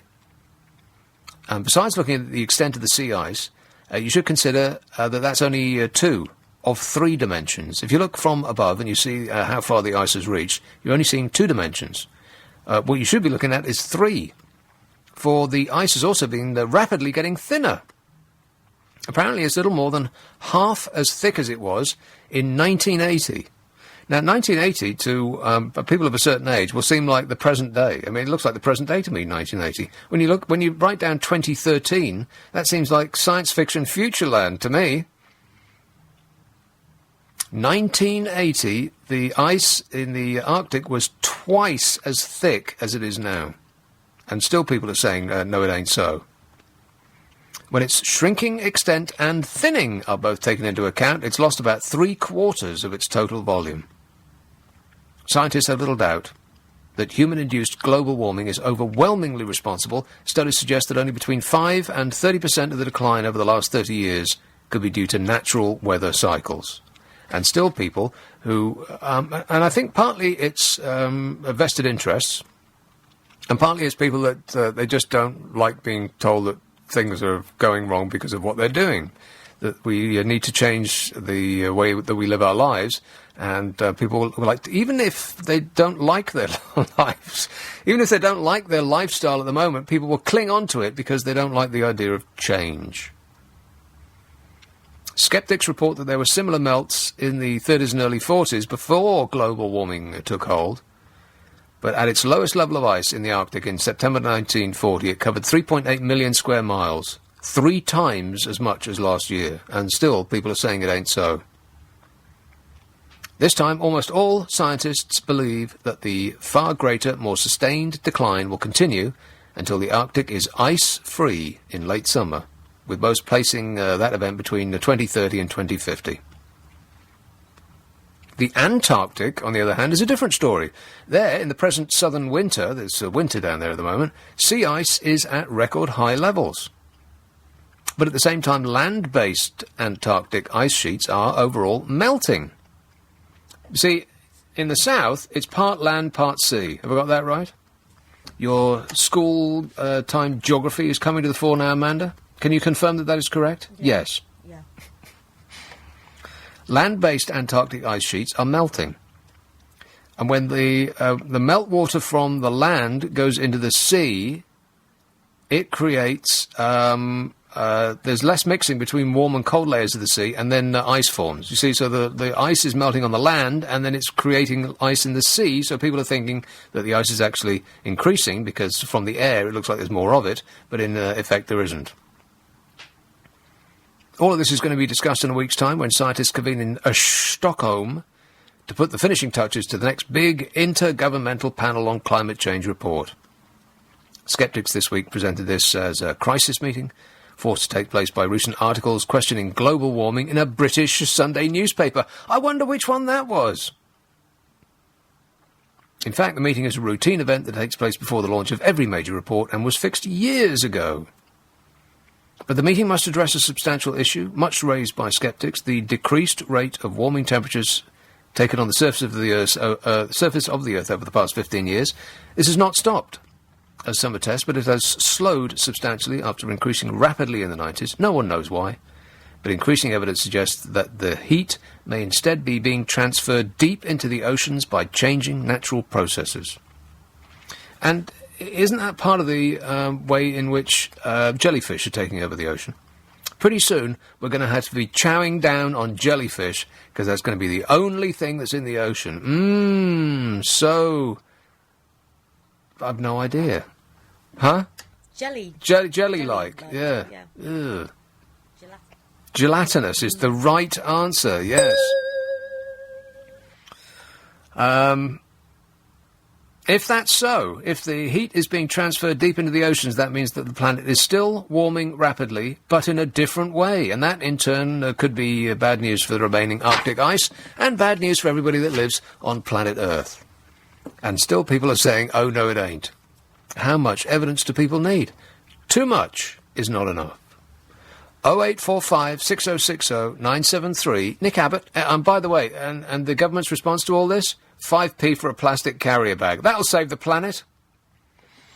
0845 6060 973. Nick saves the world. LBC 97.3. I'm James. 7.3. Call 0845 6060 973. Text 84850. Tweet at LBC 973. This is London's biggest conversation with Nick Abbott. Here are the studio calls flashing up on the indicator. Yeah, first let me just read this message that you should pay attention to here, Amanda. It says, why don't we make bags out of cats? Yes, I saw that one, and I put that on the screen for your amusement. Yeah. Oh, that seems unreasonable. Here is a call in Chiswick. Hello, Milan. Oh, no, you're not in Chiswick. You're in Las Vegas. I'm in Las Vegas, Nick. And Have you lost your wages in Las Vegas? I haven't lost my wages in Las Vegas. I didn't gamble at all. Everything was really incredible. I didn't actually have time to hit the tables. What were you doing? Yeah. I came over to see Megadeth. Oh, right, of course. and Iron Maiden, and both were absolutely amazing. Huh. You went all the way to Las Vegas and you didn't gamble at all? Well, no. I mean, the whole purpose was seeing Iron Maiden and Megadeth. And the great thing was, I got backstage in the dressing room, was hanging out with Megadeth and drinking and partying and now, they're all quite old now, Megadeth, and Iron Maiden are certainly, on the edge of ancient, so I would imagine that backstage is really dull. Am I right? No, I wasn't backstage with the Iron Maiden lot. It was just with Megadeth, just hanging out with them, and it was pretty chill. It was like being at a house party. Everyone was just catching up, and the front man was boring. Really nice. In other words, it was pretty cool. No, it was good. It was really good. Everybody's sipping black tea and forswearing the tequila. Well, no, he shoved vodka in my hand. He was like, "So what's cheers in the Indian dialect?" And I said, "Oh, I really don't know." And then he punched me in the ribs. He goes, "Well, you're from India originally, aren't you? And you don't know the word for cheers?" Well, so that's alcohol and violence. Well, it's beginning to sound like rock and roll to me. But it was really cool. And then saw the Grand Canyon, which is absolutely amazing, breathtaking view. Yeah, now there's a good idea. Why don't we put our spare shopping bags in the Grand Canyon? That's a massive hole in the earth. Yeah, well, it's owned. Yeah, part of it's owned by the Native Indian reservation, so you're gonna have to give money to them if you want to do it. Oh, believe me, they have all the money in the world now. Now they can open their own casinos. They're getting their own back for Manhattan, definitely. Check this. I took the helicopter ride there and back. They were giving us facts and figures. There are more hotel rooms in Las Vegas than there are in the whole of Europe. Wow, really? And did it seem full, that town? Because I know that they've gone through many changes. Initially, it was kind of sleazy, and it was run by the gangsters, and then then the major corporations came in and they threw the gangsters out, and then they tried to make it family-friendly. Well, here's the thing. When people go to Las Vegas, particularly men, who I would imagine that are most of the clientele go to Las Vegas, they want to gamble, they want to drink, and they want to pay for hookers. Am I right? They do not want their family in tow, so that didn't work. And now they're all trying to go upscale, upmarket. Well, you say that. I saw a lot of families there. But the thing is, though, that, I mean, the time I've come here the last few days, one, it's Mexico's Independence Day, so there's a huge influx of Mexicans partying in Las Vegas. Yeah. Plus, there's the boxing tonight with the Mexicans fighting the Americans. So Las Vegas is absolutely buzzing at the moment. The reason I've come here is not for either of those, but it's absolutely buzzing. Oh, so you are in Las Vegas at this moment? Yeah. I'm You're coming through as loud as you normally do when you call from Chiswick. Yeah, exactly. I was listening to you on the iPhone, the app, so while I was having my food. Well, I don't, I bow to no one in my admiration of our app, but if I was in Las Vegas, I think I'd be doing other things. I know, but when you're at the airport and you've got nothing to do, and I thought, I might as well tune in to Right. LBC and see what's going on. I get it, And yeah. all I'm hearing is it's like the weather's been awful. Like here, it's been about 90 degrees. Yeah, okay, thank you, Milan, but we don't wish to know that. Yeah, but I'm returning like today. So I'm Well, you're going to be landing in the eye of a storm. We got a hurricane coming in. Really? Yeah. Man, I would keep your seatbelt fastened at all times, Milan. Oh God, no. Not that I want to make you nervous or anything, but it's extremely dangerous. Warning! At the moment to land.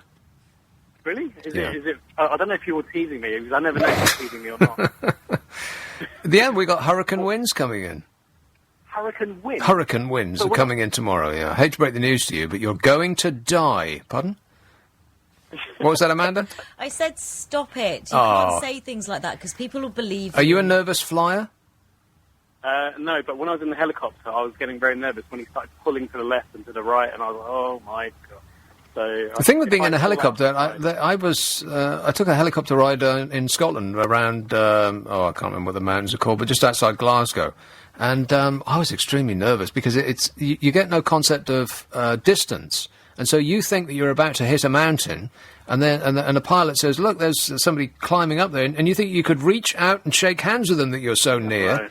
But actually, they're just a pinpoint in the distance, so you really get no sense of distance at all. Did you get And Nick, that? one thing I was going to... Yeah. One thing I was going to... Yeah, definitely, I got that as well. But one thing I was going to mention to you, which me for you, is there's massive respect for the royal family here. People coming up to me going, oh, man, we love the royal family. Wills and Kate and the baby were glued to the TV. And I was like, wait? I was like... All it was like somebody filming a front door. That was it. I mean... You need to hang out with other people, Milan. You're meeting the most dull people in Las Vegas, really. It doesn't sound very rock and roll at all. It sounds like the antithesis of rock and roll. Yeah, but it seems in America they prefer the royal family than what we do. No, So, that's not true. no, because they massively love like Wills and Kate and No, they don't. Queen and They do not. They do not. Trust me. Based on the few people that you have met doing whatever dull thing it is that you've managed to occupy your time with in one of the most exciting places on earth, that is not the case. Americans have got no idea who we are. Yes, they are. Well, they keep thinking that I know the Queen. I'm like, no, I don't know the Queen. I've been to Buckingham Palace and met Prince Charles, but I don't know the Queen. But I'm serious. There's you won't believe me anyway, whatever I say. But I should have gambled on the table. Actually, you know what? I don't have to play poker. Do you? Poker? No, stay away from poker. That requires skill, Milan. I would choose... Can you put £1 on red for me? Or $1? It'll be $1. Put $1 on red. Well, anything at the airport is slot machine. So, I mean, I can put in $1 there. And if there's a jackpot that comes out, we'll split it 90% for me and 10% for you. Yeah, 50-50. I think that's what you're going to say, yeah. 50-50. Put $1 in, and if it comes out at $1 million, then you owe me half of... In fact, why don't you just write me a cheque now? Let's assume that we're going to win. Hey, I won the Euro Millions last night. Yeah, I actually had an email in my account today which said, we have got excellent news. That's what it said. And so I dialed it up and I won £5.30. And Amanda's doing a little happy dance through there. Why does that make you happy? Well, you really won £3. I knew you were going to say that. What an awful person you are. £3.30 I won. You're going to get that in one big payout? Or Oh, shut up. over 10 years. Here in Milan, can I give you a piece of advice? Okay. You're in Las Vegas. You are a newbie at gambling. Here's my piece of advice. If you see a game called Craps, it's not what you think. Yeah. I've now seen it. And I wish you the best of luck. Remember that deal that we have? It's 50-50. 0845 6060 973. Everybody should go and see the Grand Canyon. It is one of the wonders of the world. You've seen pictures of it, and like New York at night, the actual physical reality is much more beautiful than you could possibly imagine. And when I say New York at night, I don't mean up close. I mean from a distance. New York from a distance at night, not up close. Up close, it's just as hideous as New York is in the daytime. There ain't a tree to be seen, and it's hideous concrete for as far as the eye can see. But at night, from a distance, over the water, twinkling it is. Lovely. And the sort of the complete opposite of that is the Grand Canyon. It's just it's an incredible sight. The amount of pictures that you've seen, it's like that, but it's bigger. Much, much bigger. I recommend hiking all the way down to the bottom, staying overnight, and then hiking back up again.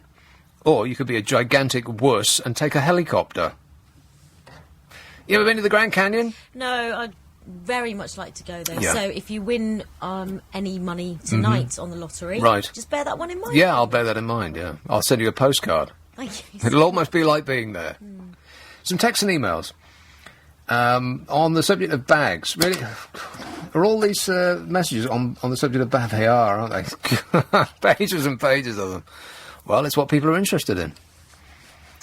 On the subject of plastic bags, it won't remain 5 pence. It'll go up and up and up. Exclamation mark. Capital letters. It's not Cam who has come out with the bag charges. He's got Patsy Clegg to be the fall guy. Very clever, says Jan.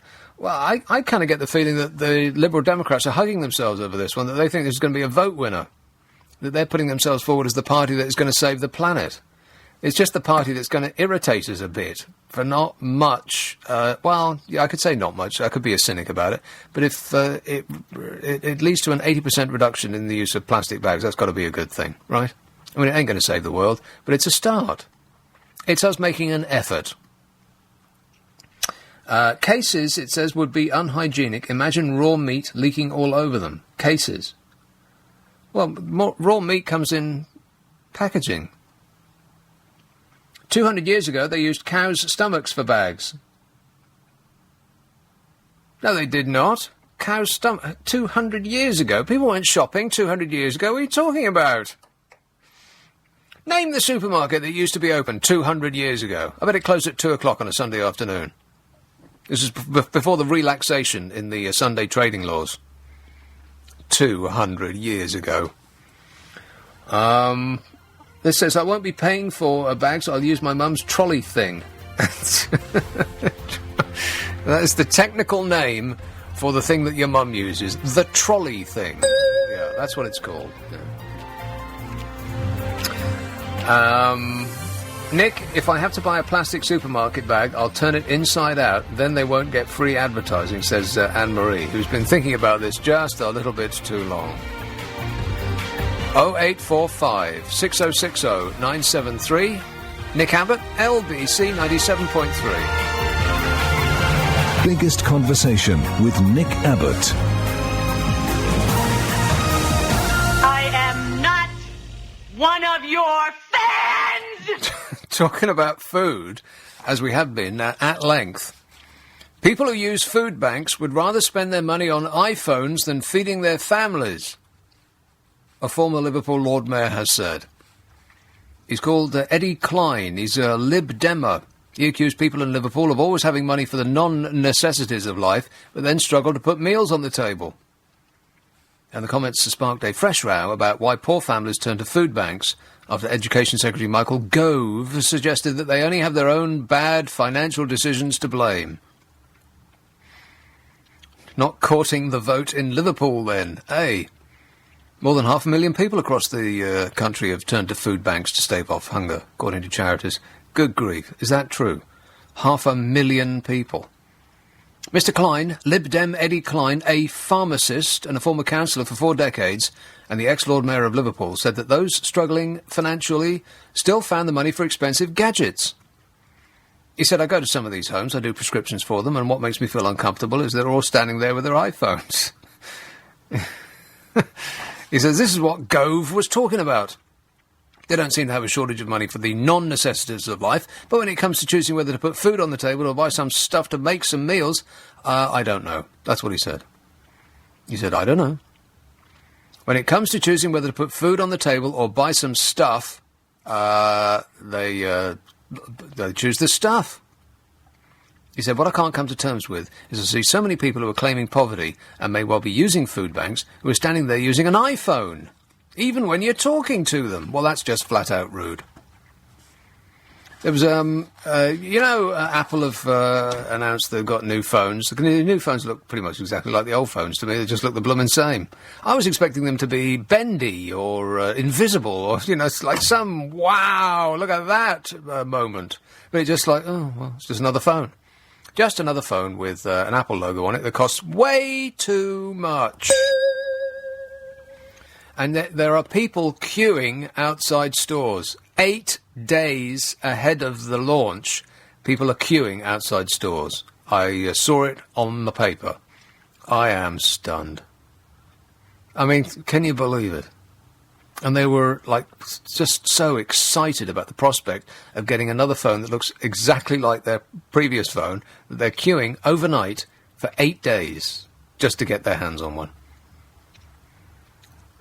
That's almost as though it's kind of like they're just whipping themselves up into a frenzy, making themselves believe that it's an exciting event when it just flat out isn't. It's just preposterous is what it is. Here's the sound that they're making. Bah! That is the sound that is coming from the people queuing up outside Apple stores for 8 days to get their hands on a bloomin' phone. Can it possibly be true that people are relying on food banks to put food on the table because they've spent all their money on iPhones? As Lib Dem Eddie Klein, ex-Lord Mayor of Liverpool, has said. This is after Tory Education Secretary Michael Gove argued that people who find themselves unable to buy essentials, including food and school uniforms, have themselves to blame for being unable to manage their finances. That's what he said. He said, I appreciate that there are families who face considerable pressures. Those pressures are often the result of decisions that they have taken, which mean they are not best able to manage their finances. It's their fault. This may come as a surprise to the highly rewarded and comfortably well-off Michael Gove, but some people don't have any finances to manage. Or am I being a lunatic lefty for pointing that out? Here's calling Banstead. Hello, Charlotte. Hello there, Nick. Hello there, Charlotte. I am super. Thanks for asking. Thank you. About global warming or climate change. Climate change. Mm-hmm. Yeah. I don't know if you notice how much flooding we're having in the world now. And it's because the sea is rising. Extreme weather events. No, it's because the Arctic is, the ice is melting. Well, it's extreme weather events. It's a lot of rain is causing flooding. Yeah, but it's coming from the Arctic. People don't believe in climate change, do they? They really don't want to believe it. Well, they don't want to change their lifestyle. They don't want to feel as though they have to change the way that they live. That's why they cling on to the notion that it's got nothing to do with men, it's got nothing to do with the life that we live, and that we can carry on, pillaging the planet without it having a negative effect. We're taking all the resources from the world, and there won't be any left anyway. It's a good job we've got Mars to go to, isn't it? It looks like we can book your fare to Mars now. Yeah, have you heard the great news? Bob Geldof is going into space. Is he? Yeah.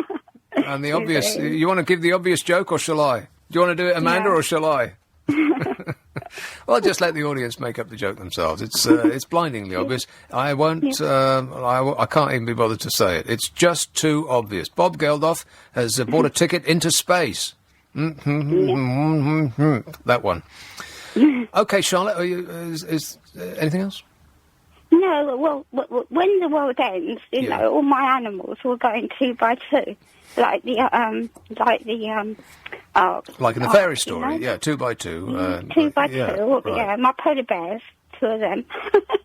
No, they'll be long gone, Charlotte. They'll have drowned because they can swim well enough, but only for a certain amount of time. Plus, they're unable to actually feed themselves if there's no ice. I'm trying to save them, you know. I'm paying money to save them. You might as well set fire to it. There's no amount of money that can save them. They need ice. You can't buy ice. Poor polar bears. Yeah. There's nothing poor about them. They'll bite your face off as soon as look at you, Charlotte. Yeah, okay. I hope you keep well. Thanks a lot, Chisma dear. 0845 6060 973. There's like panda bears. They're marked for extinction too. You know, some animals just have a very specific way of making a living. We're so successful because we eat anything. And we're particularly good at killing things. But some animals, they have carved themselves out a very precise niche in the world, and if something occurs to discombobulate them in any way, shape, or form, then they all start to keel over, like pandas. Poor pandas.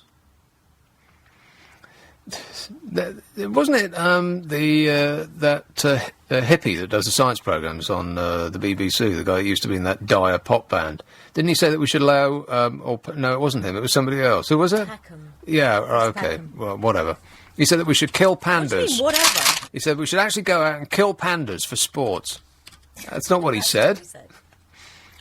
The thing that... the reason that pandas are dying out is because the Chinese have, understandably... just as we have. Truth. Now she's going to find cute panda pictures to put them up on the screen in front of me to put me off. Come on, look at this. The only reason that people go, and ooh, is they look like a child's toy. It looks like a real life one. Yeah, it looks like something you buy in a toy store. See, wouldn't you love that? No. To be in the middle of that? No, can you imagine the smell? Baby pandas don't smell. You don't know that? No, I don't know that. No, I bet they honk. Idea. What of? What would they possibly do? They only eat a bit of bamboo. Yeah, but what happens to that afterwards? I rest my case. Why would it stink any more than... Well, no, it wouldn't, but, you know, do they... How can you look at that and immediately think that they smell? There's something wrong with you. Yeah, I'm a realist. 0845 6060 973. The reason that pandas are dying out is because the Chinese have moved in onto their territory because they want to exploit their surroundings just as we have. How we in the West can say that, we have pillaged the environment, but now we'd like to tell you not to. You in the third world, you can stop your wicked... I know that we did it, but don't follow us, just follow what we say. Don't do what we do what we say. And the reason they're dying out is because they have a very specific environment in which they can thrive, and that environment has been taken from them. And now they can't eat that fresh, delicious, whatever it is that they eat. Bamboo, isn't it? Now they've only got a certain type of bamboo at their disposal, and they can eat it and eat it and eat it, and there's no nutritional value in it whatsoever. And so they're dying out. And just because they look cute, just because people look at them and go, it seems crazy to spend millions and millions of pounds on trying to prop them up in the wild. I mean, keep them in like a zoo, if you like. If you want to put them in prison and kid yourself that you're doing them a favour, well, that's okay. I think I'd rather die out than be in prison for the rest of my life. I mean, that's a life sentence, being in a zoo. Don't you think? Stop putting cute pictures of pandas on my screen. There are so many. Look at that one. Yeah. Oh. I want a panda now. Well, she killed her cat, and now she wants a panda to replace it. I doubt if the panda would go missing for 24 hours. No. Well, it can't stray from its food source. So as long as you provide it with plenty of bamboo. Yeah, it'll always stay with you. Hey, guess what? Guess what's going to cost us more from now on? Our political representatives. I swear, it gets wearying being right about everything all the time. Did I not say over and over and over again? Sorry, I was going to stop, but I just saw that. It's a panda riding a luminous yellow plastic hobby horse. Well, that's just ridiculous. Look at his little face. Somebody's put that panda on there. It's not smiling. Animals don't smile. It's not having fun. It's in excruciating pain. It's not. It's loving every moment of They that. probably nailed that panda to that toy just to take that picture. It's a great photo, and I'm very grateful for it. Right. Now, can we have fewer panda pictures, please? I'm trying to do a show here. I'll do my best. I'm getting rid of the pandas now. Guess what's going to cost us more from now on?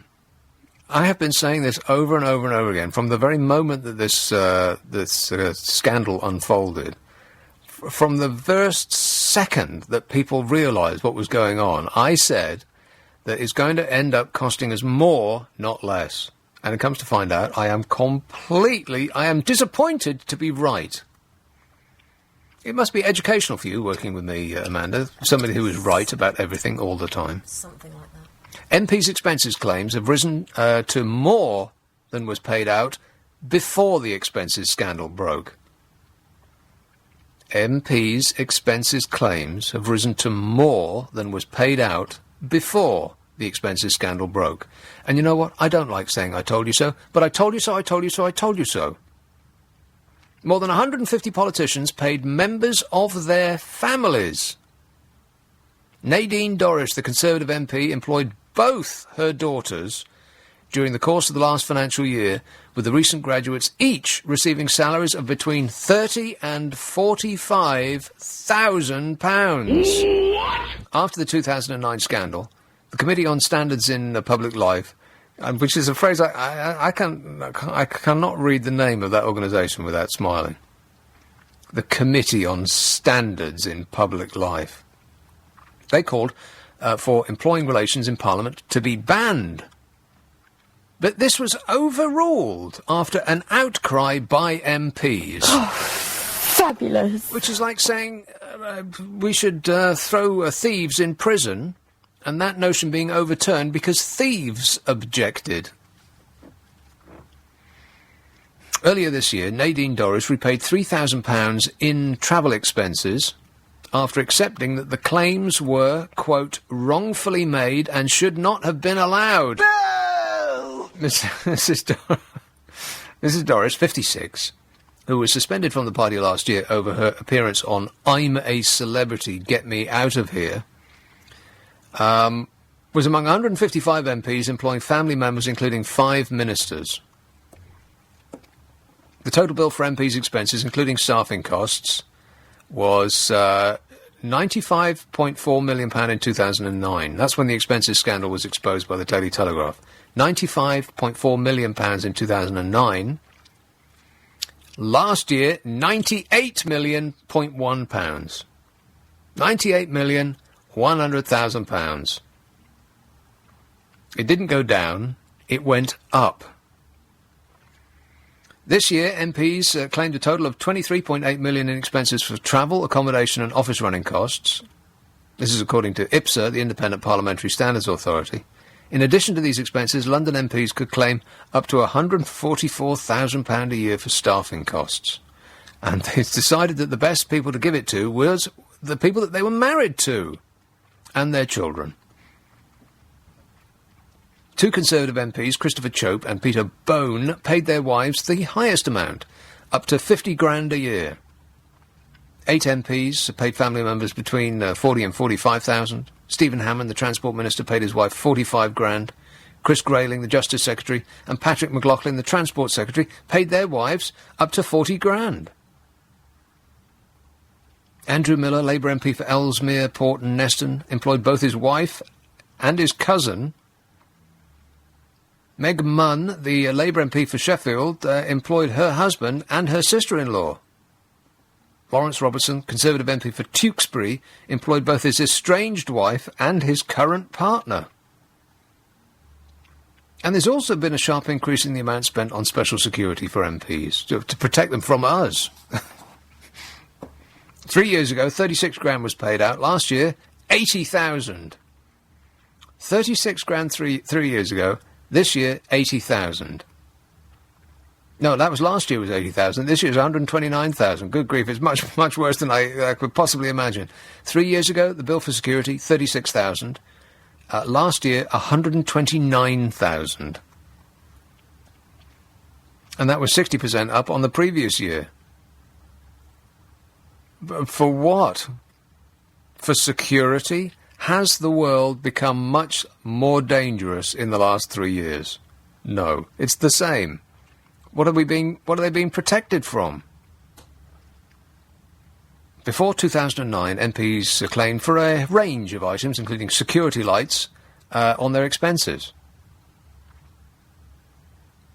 Now the situation is exactly the same. After all that, can you believe? After all that we went through, all of that, I mean, we were talking about it for ages. And we thought we'd really got to the bottom of it. And we'll set up this organisation called IPSA, the Independent Parliamentary Standards Authority. And I don't really know what they do during the day, but it seems that they just agree with whatever the politicians want. MPs also handed out bonuses to their staff. Oh, Struth, it's getting worse. Staff bonuses were abolished following the expenses scandal, amid concern that MPs were using them to boost their family income. However, the rules were changed after MPs appealed to the Independent Parliamentary Standards Authority. Well, they're not appealing to me.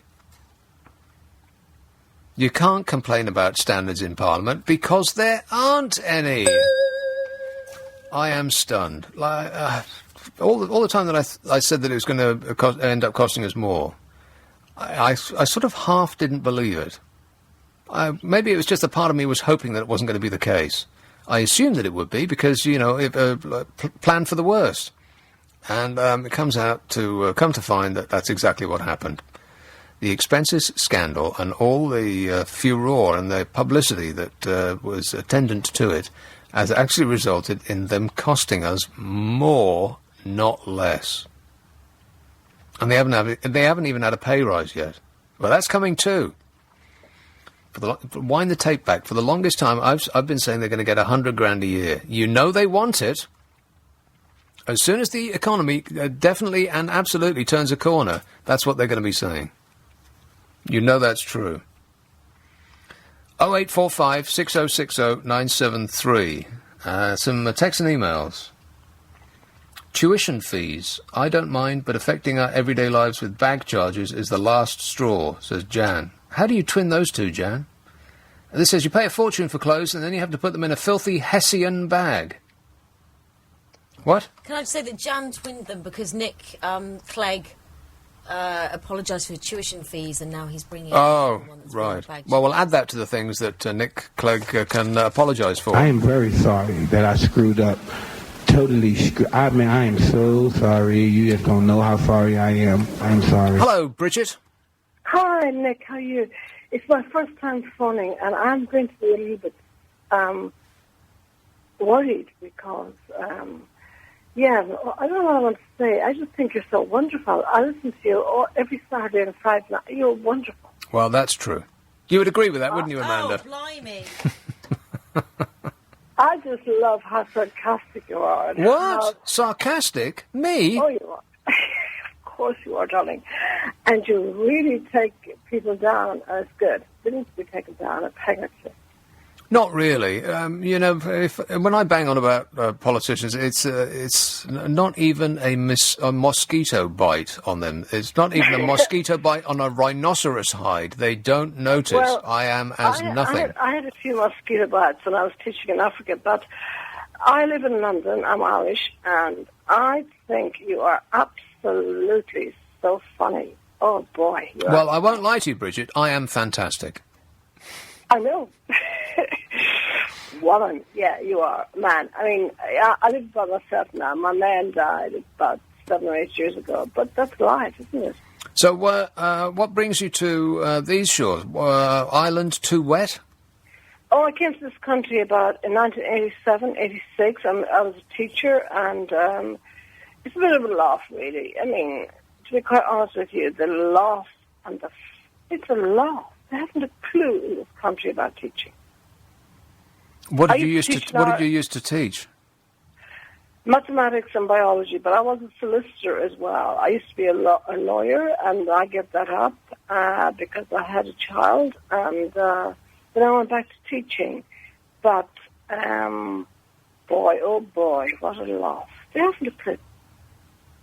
But Michael Gove now, I think he's even making things worse. In what way? He's cutting out coursework. I mean, coursework gets people through. It does. It's it's very, very good. It gets people through courses. People who are not very good at examination, like, for example, when I was going to school years and years ago, it's a long time ago, if I had coursework, I'd have done much better than I actually did when I was going to school. It always seemed schooling always seemed unfair to me because if it all comes out and it's just based on exams, that's just a memory test. I mean, some people have great memories and some don't. And so people who get the best results in exams, because let's face it, even at university, which has kind of disappointed me, what exams are a test of is just repeating what the lecturer has told you. There's no thought required. They're not really interested in what you think. If you can just spew back precisely to the word what they have taught you in class, then you will get an A, and that seemed kind of disappointing to me. I mean, in school, I suppose some things need to be learned by rote, like your multiplication table, if they even do that anymore, like dates and names and like historical events and so on. But, in sort of wishy-washy subjects like English or psychology or like topics like that, the social sciences, I thought that they would be more interested in what you think, and that that would be what you would be judged on. But it's not the case at all. All you have to do is just spew back what they've told you. It's just a memory test. But, Nick, can I say something, please, before we stop talking? When you are teaching English in the classroom, I think it's so important to bring in journalists to tell, like time traveling. English shouldn't be just taught in a box, you need to bring in people like journalists. You need to bring in people who are very, very specialised in an area of English, rather than, I see what it's like in school. It's crazy. It's no wonder the kids are not prepared to go into the workplace. Well, it's interesting that you say that, because not just children who leave school, but graduates. More than half of major employers say that graduates they hire are not ready to work on leaving university. They're not work ready. In other words, they're unemployable. How on earth can that be true?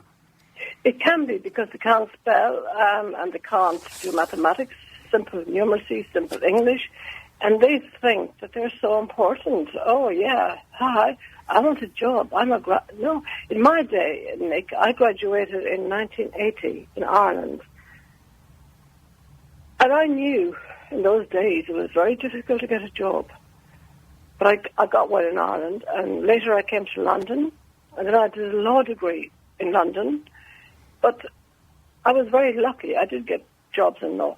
But you have to sell yourself. I mean, it's absolutely crucial to sell yourself. You can't take Well, that's getting a job. But if you go to an interview and an employer looks you up and down and thinks that you don't actually have the skills to do a job, and yet you've gone all the way through university, you've demonstrated that you are an intelligent person, but they say that you are unemployable, well, what on earth are they saying about the nation's youth? That just seems like an extraordinary set of circumstances. That you can study a subject to degree level and still come out and not be worth employing. I think I was very lucky, Nick, because I educated myself all through university. I worked all through university. I used to work bars, restaurants, cab offices. In the middle, imagine working late at night in cab offices. £80 for 4 nights. That was, I'm going back a bit, but... And you did law? Yep. Wow, I did psychology, which required absolutely no thought whatsoever. And in my last 2 years, it was a 4-year course, I think I had 2 hours of lectures a week, and I still couldn't do better than a 2-2. But, Nick, I did a mathematics and science degree in the Republic of Ireland when I was young, when I left school at 18, and I did maths and science, and I got a degree in maths and science, and master's. And what did you get? I got a 2-2. What did you get? A 2-1. A 2-1. See, you shouldn't even be talking to me, Bridget. I am not worthy. And on that disappointing note, I must leave. But thanks for that. This is Nick Abbott, LBC 97.3. You can call 0845 6060 973. Text 84850. Email nicka@lbc.co.uk. And if you're on Twitter, it's 7.3. Call 0845 6060 973. Text 84850. Tweet at LBC 973. This is London's biggest conversation with Nick Abbott. Are you trying to be funny? Because I'm all out of laughs. How on earth can this be true? More than half of major employers say that the graduates they hire are not work-ready on leaving university. Now, by work-ready, does that mean they didn't come with their packed lunch? They haven't furnished themselves with a pen? Or does that mean that they are completely unable to hold down a job? This finding raises a question mark over the value of new employability programs offered by many universities as they compete to recruit students. You know, I'm really glad that I went through university at the time that I did, because it seems much more serious now. Well, apart from the money, obviously, because I did it for free, like everybody else at my age. It was free. Thanks for all the money. And because it was free, we didn't, while I speak for myself, didn't really pay very much attention at all. Didn't really take it very seriously at all. It was just a long 4 years of doing nothing. And I got a 2-2. That's what you get if you do nothing for 4 years at university. You get a 2-2. Unless you are really trying hard, and then you get a third. If you're a gigantic swat, you get a 2-1. And if you're a genius, you don't actually have to do much work at all, and you still get a first. But a 2-2, that's a cruiser's degree. That's you just cruising along, just taking it easy. Taking it easy, like the Eagles. Rock and roll! Only just barely rock and roll, let's face it. Alpington, hello, Steve. Hello there. Steve, hello there. Hi, how's it going? All right, thanks. Fantastic. I recently graduated. I studied history and politics, and I don't necessarily agree with your opinion with regards to the degree statuses, but one thing I was really calling to speak about, which is something quite important to me, is what you're mentioning about expenses. I know with politicians, and I understand it's quite a big issue in the newspapers at the moment. It's very topical. And basically, for the last year, I've been working in various internships within political parties, specifically the Lib Dems.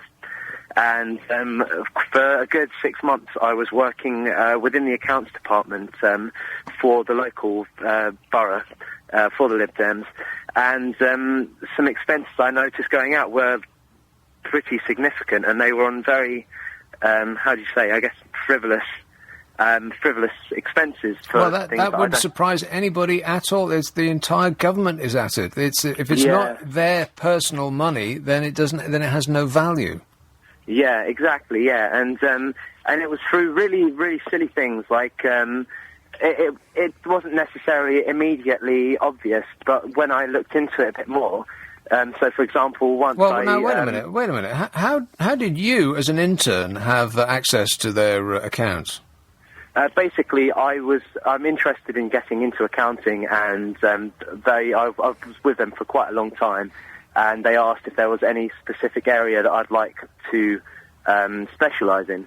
That's the first time I think anybody in the English language has heard the sentence, "I'm interested in getting into accounting." Well, it's a kind of a financial thing, really. As you can probably imagine, through legitimate means in politics, there's not many ways of making good money. Well, no, that very much depends what you mean. I mean, most people in this country would say that it's a pipe dream, that they can only dream of earning 66 grand a year. Never mind about the £140,000 that the top people are pulling in. That sounds like good money to me. Yeah, it is, but I'd say I have a slight moral objection to that, because I think people should be involved with politics for wanting to, develop help the country, basically. I don't agree with someone being in it for means of profit. Well, so you want saints to be in politics? I wouldn't say saints at all. I would say people who are doing it in order to improve the lot of the human race. Yeah, exactly. Yeah. Well, I don't mean to be cynical, but in your experience, is that true at all of anybody that you've met? No, it isn't. No. I don't think it is. And with the whole scandal with Chris, I nearly bust a nut because it was just absolutely ridiculous. I'm sorry, what? And that sounds like one of those student things. Is get on the radio and see if you can say this phrase. Well, it's a very convoluted way of saying it. Yeah. If that is the case, I'm guessing that he. I had warning bells in my mind from the moment he started speaking, and I'm looking at you, thinking, are you paying attention to this call? Because it seems to me like it's going to go the wrong way. Well, I have ESP on this sort of thing. Warning! That's what I thought. I gave him the benefit of the doubt. Yeah, I didn't. I expected it to go wrong from the very moment he started speaking. But it was going so well. Nah. It was going okay. Because he was about to start naming names and putting people in it for fiddling on their expenses, and I thought, and I'm looking through at you thinking, are you actually listening to this show? Because you're the person who's supposed to be the arbiter, the person that is in control of what goes out in the air. Of course, I wouldn't have been happy if that had gone ahead. But instead, he bust himself. Yeah, something like that. Yeah, it sounded like undergraduate humour. And it's funny, isn't it? Some texts and emails on this whole important bag issue. This Saving the Environment malarkey, have they said or forecasted a date as to when they could say the environment has been successfully saved, says Craig. Of course not, Craig.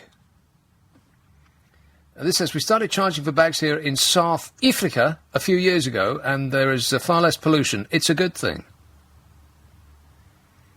Hey, let's go mad and make bags out of hemp, says this one. Hemp? Oh, I forgot the petrol companies had hemp banned so they could use their waste products to make plastic bags instead, said Brian. The oil companies didn't get hemp banned. Want to score some pot? It had nothing to do with the oil company, unless it's some giant conspiracy I have no idea about. Lady with a hand in the air? There's another conspiracy. They say that you can run a car on water, but apparently the petrol companies have bought the patent for it, and so it will never ever come to maybe you could run your car on hemp. Groovy. You'd be driving, you wouldn't actually take you anywhere, but the trip would be fantastic. 0845 6060 973. More than half of major employers say that the graduates they hire are not work-ready on leaving university. What has happened in the intervening time when I went to university and now then? Because I was work-ready. I was doing work before, during, and after. Well, not actually during. No, actually, I did. During. That's why it was a 4-year course, because during the summer we'd had work placements. So instead of having a summer holiday like everybody else had, we went to actually do work. What are you looking at me like that for? It was just. You don't have to be. Pity is not required. In the world, for you. When did you work in that pie factory? I worked in the pie factory just before I went to America for the first time. In order to get, I was working. Oh no, that was in school. I worked in a bakery overnight. I'd done some horrible things. Worked in a pie factory, scraping out hoppers of dead cow and squirting them up pie cases. But didn't something else get put in a pie?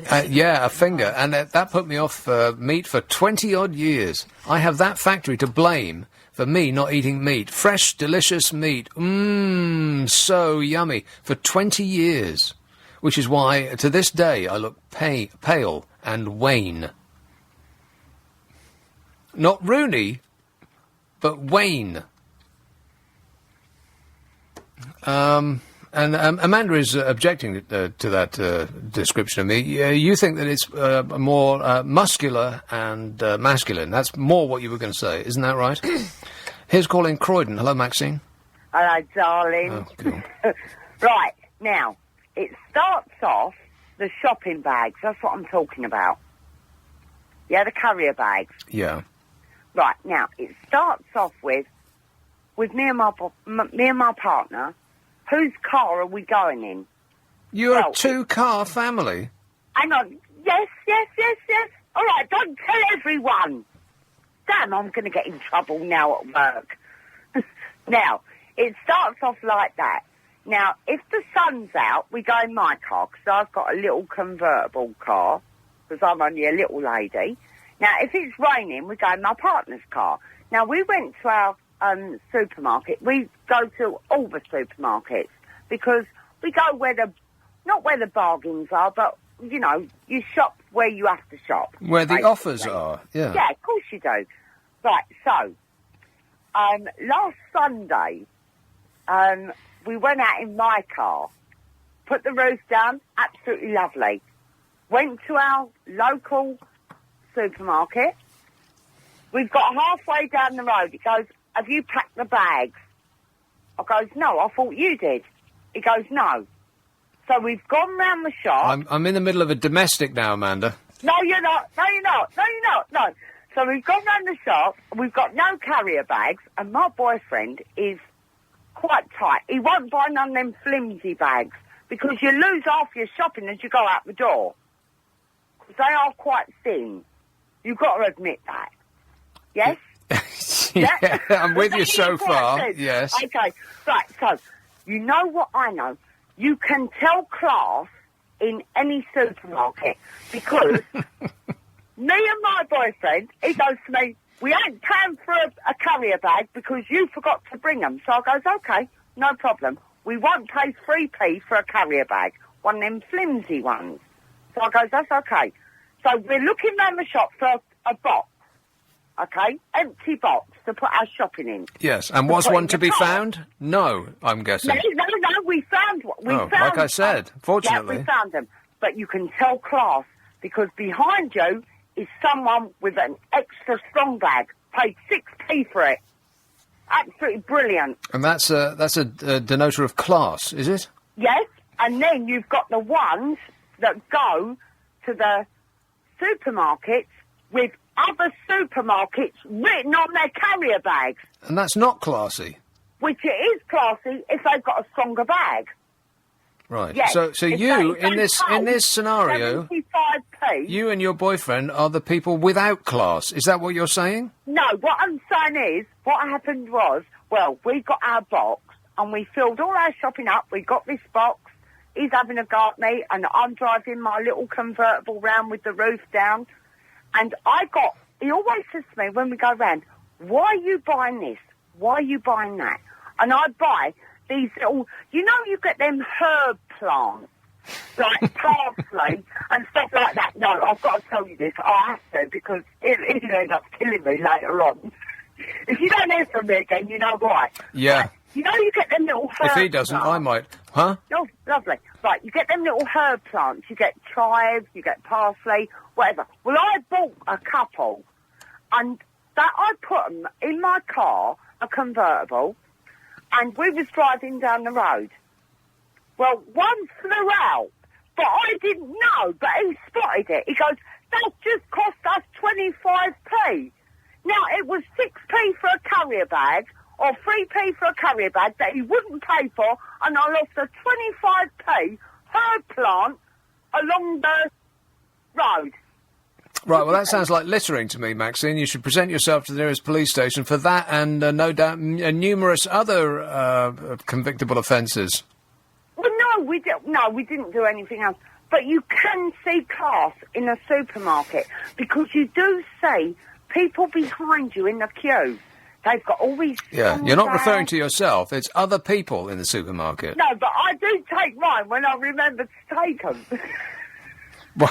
Well, thanks for the excruciating details of your most recent shop, Maxine, and keep me informed. You will do that, won't you? 0845 6060 973. Can you believe that she drives a convertible? She has a 2-car family.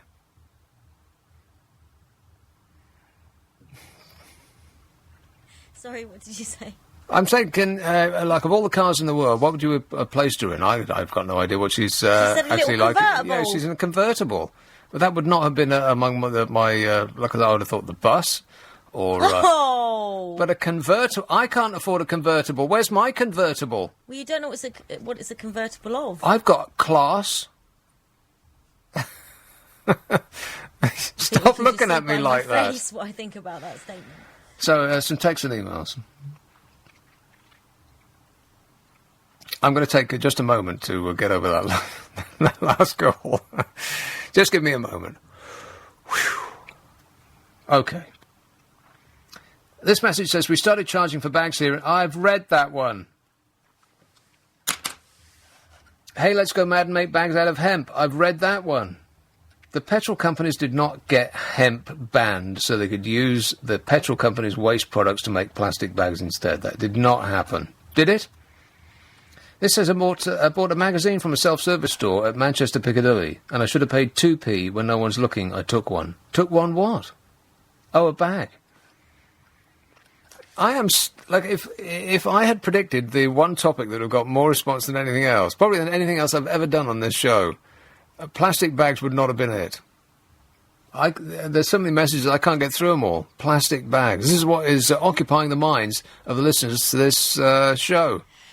Well, at least we tapped into it. We have. Boy, did we ever. We've tapped a rich vein of biodegradable plastic.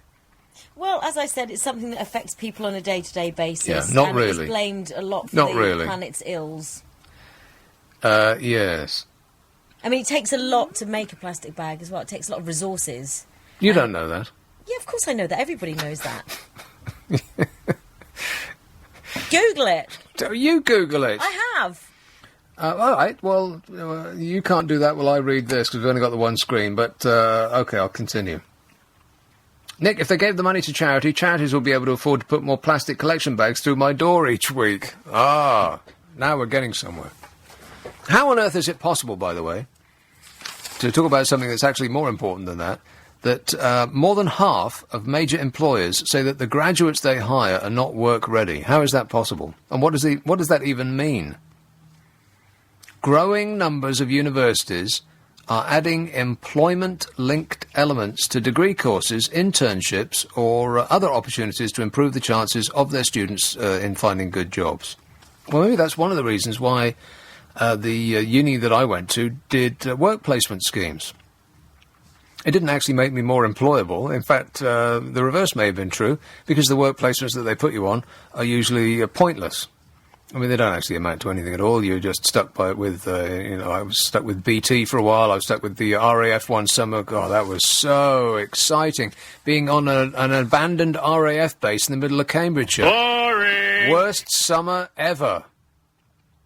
That was so tedious. It was me and about 6 other people, none of whom I had anything in what's the word? Anything in common with? Common with at all. On a disused RAF base. What kind of duties did you have to do for that? And we were in an officers' mess, and so there was a couple of officers who were a part of the psychology unit, and the rest were, I don't know who they were. You don't know who they no, were? it was like 6 people in this gigantic officers' mess, and I had a Batman, me. Some guy who was like 150 years old was asking me if I wanted him to shine my shoes.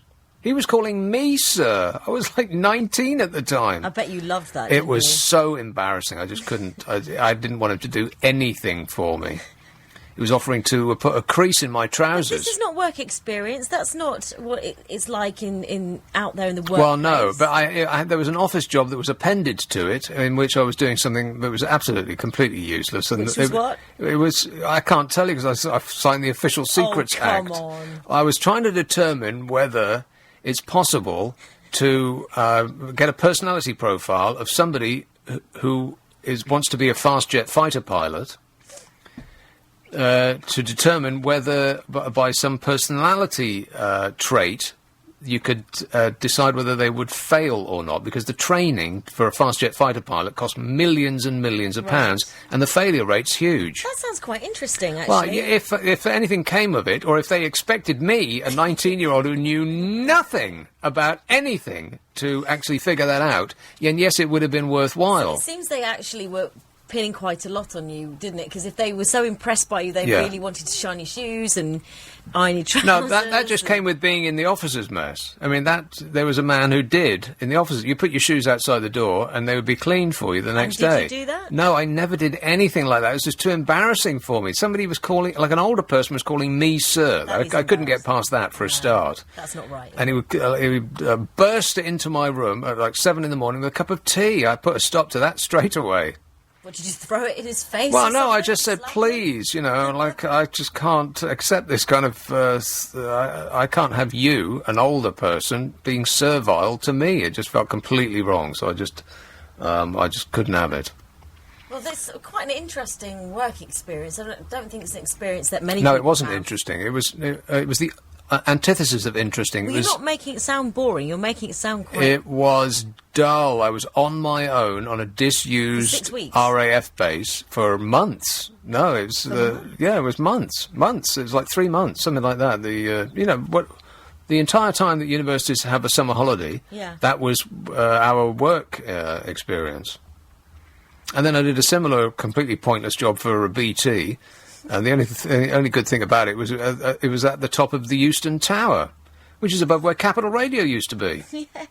Up at the top of Tottenham Court Road.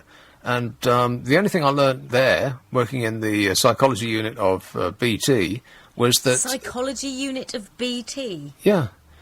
They tasked me with trying to find out whether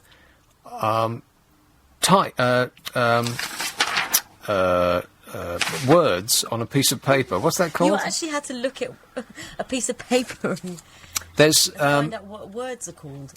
Upper and lower case. There's a difference in your ability to understand quickly words in upper and lower case. Because if it's in lower case, then each word has a certain shape. Where if it's in upper case, it's all just square. And so...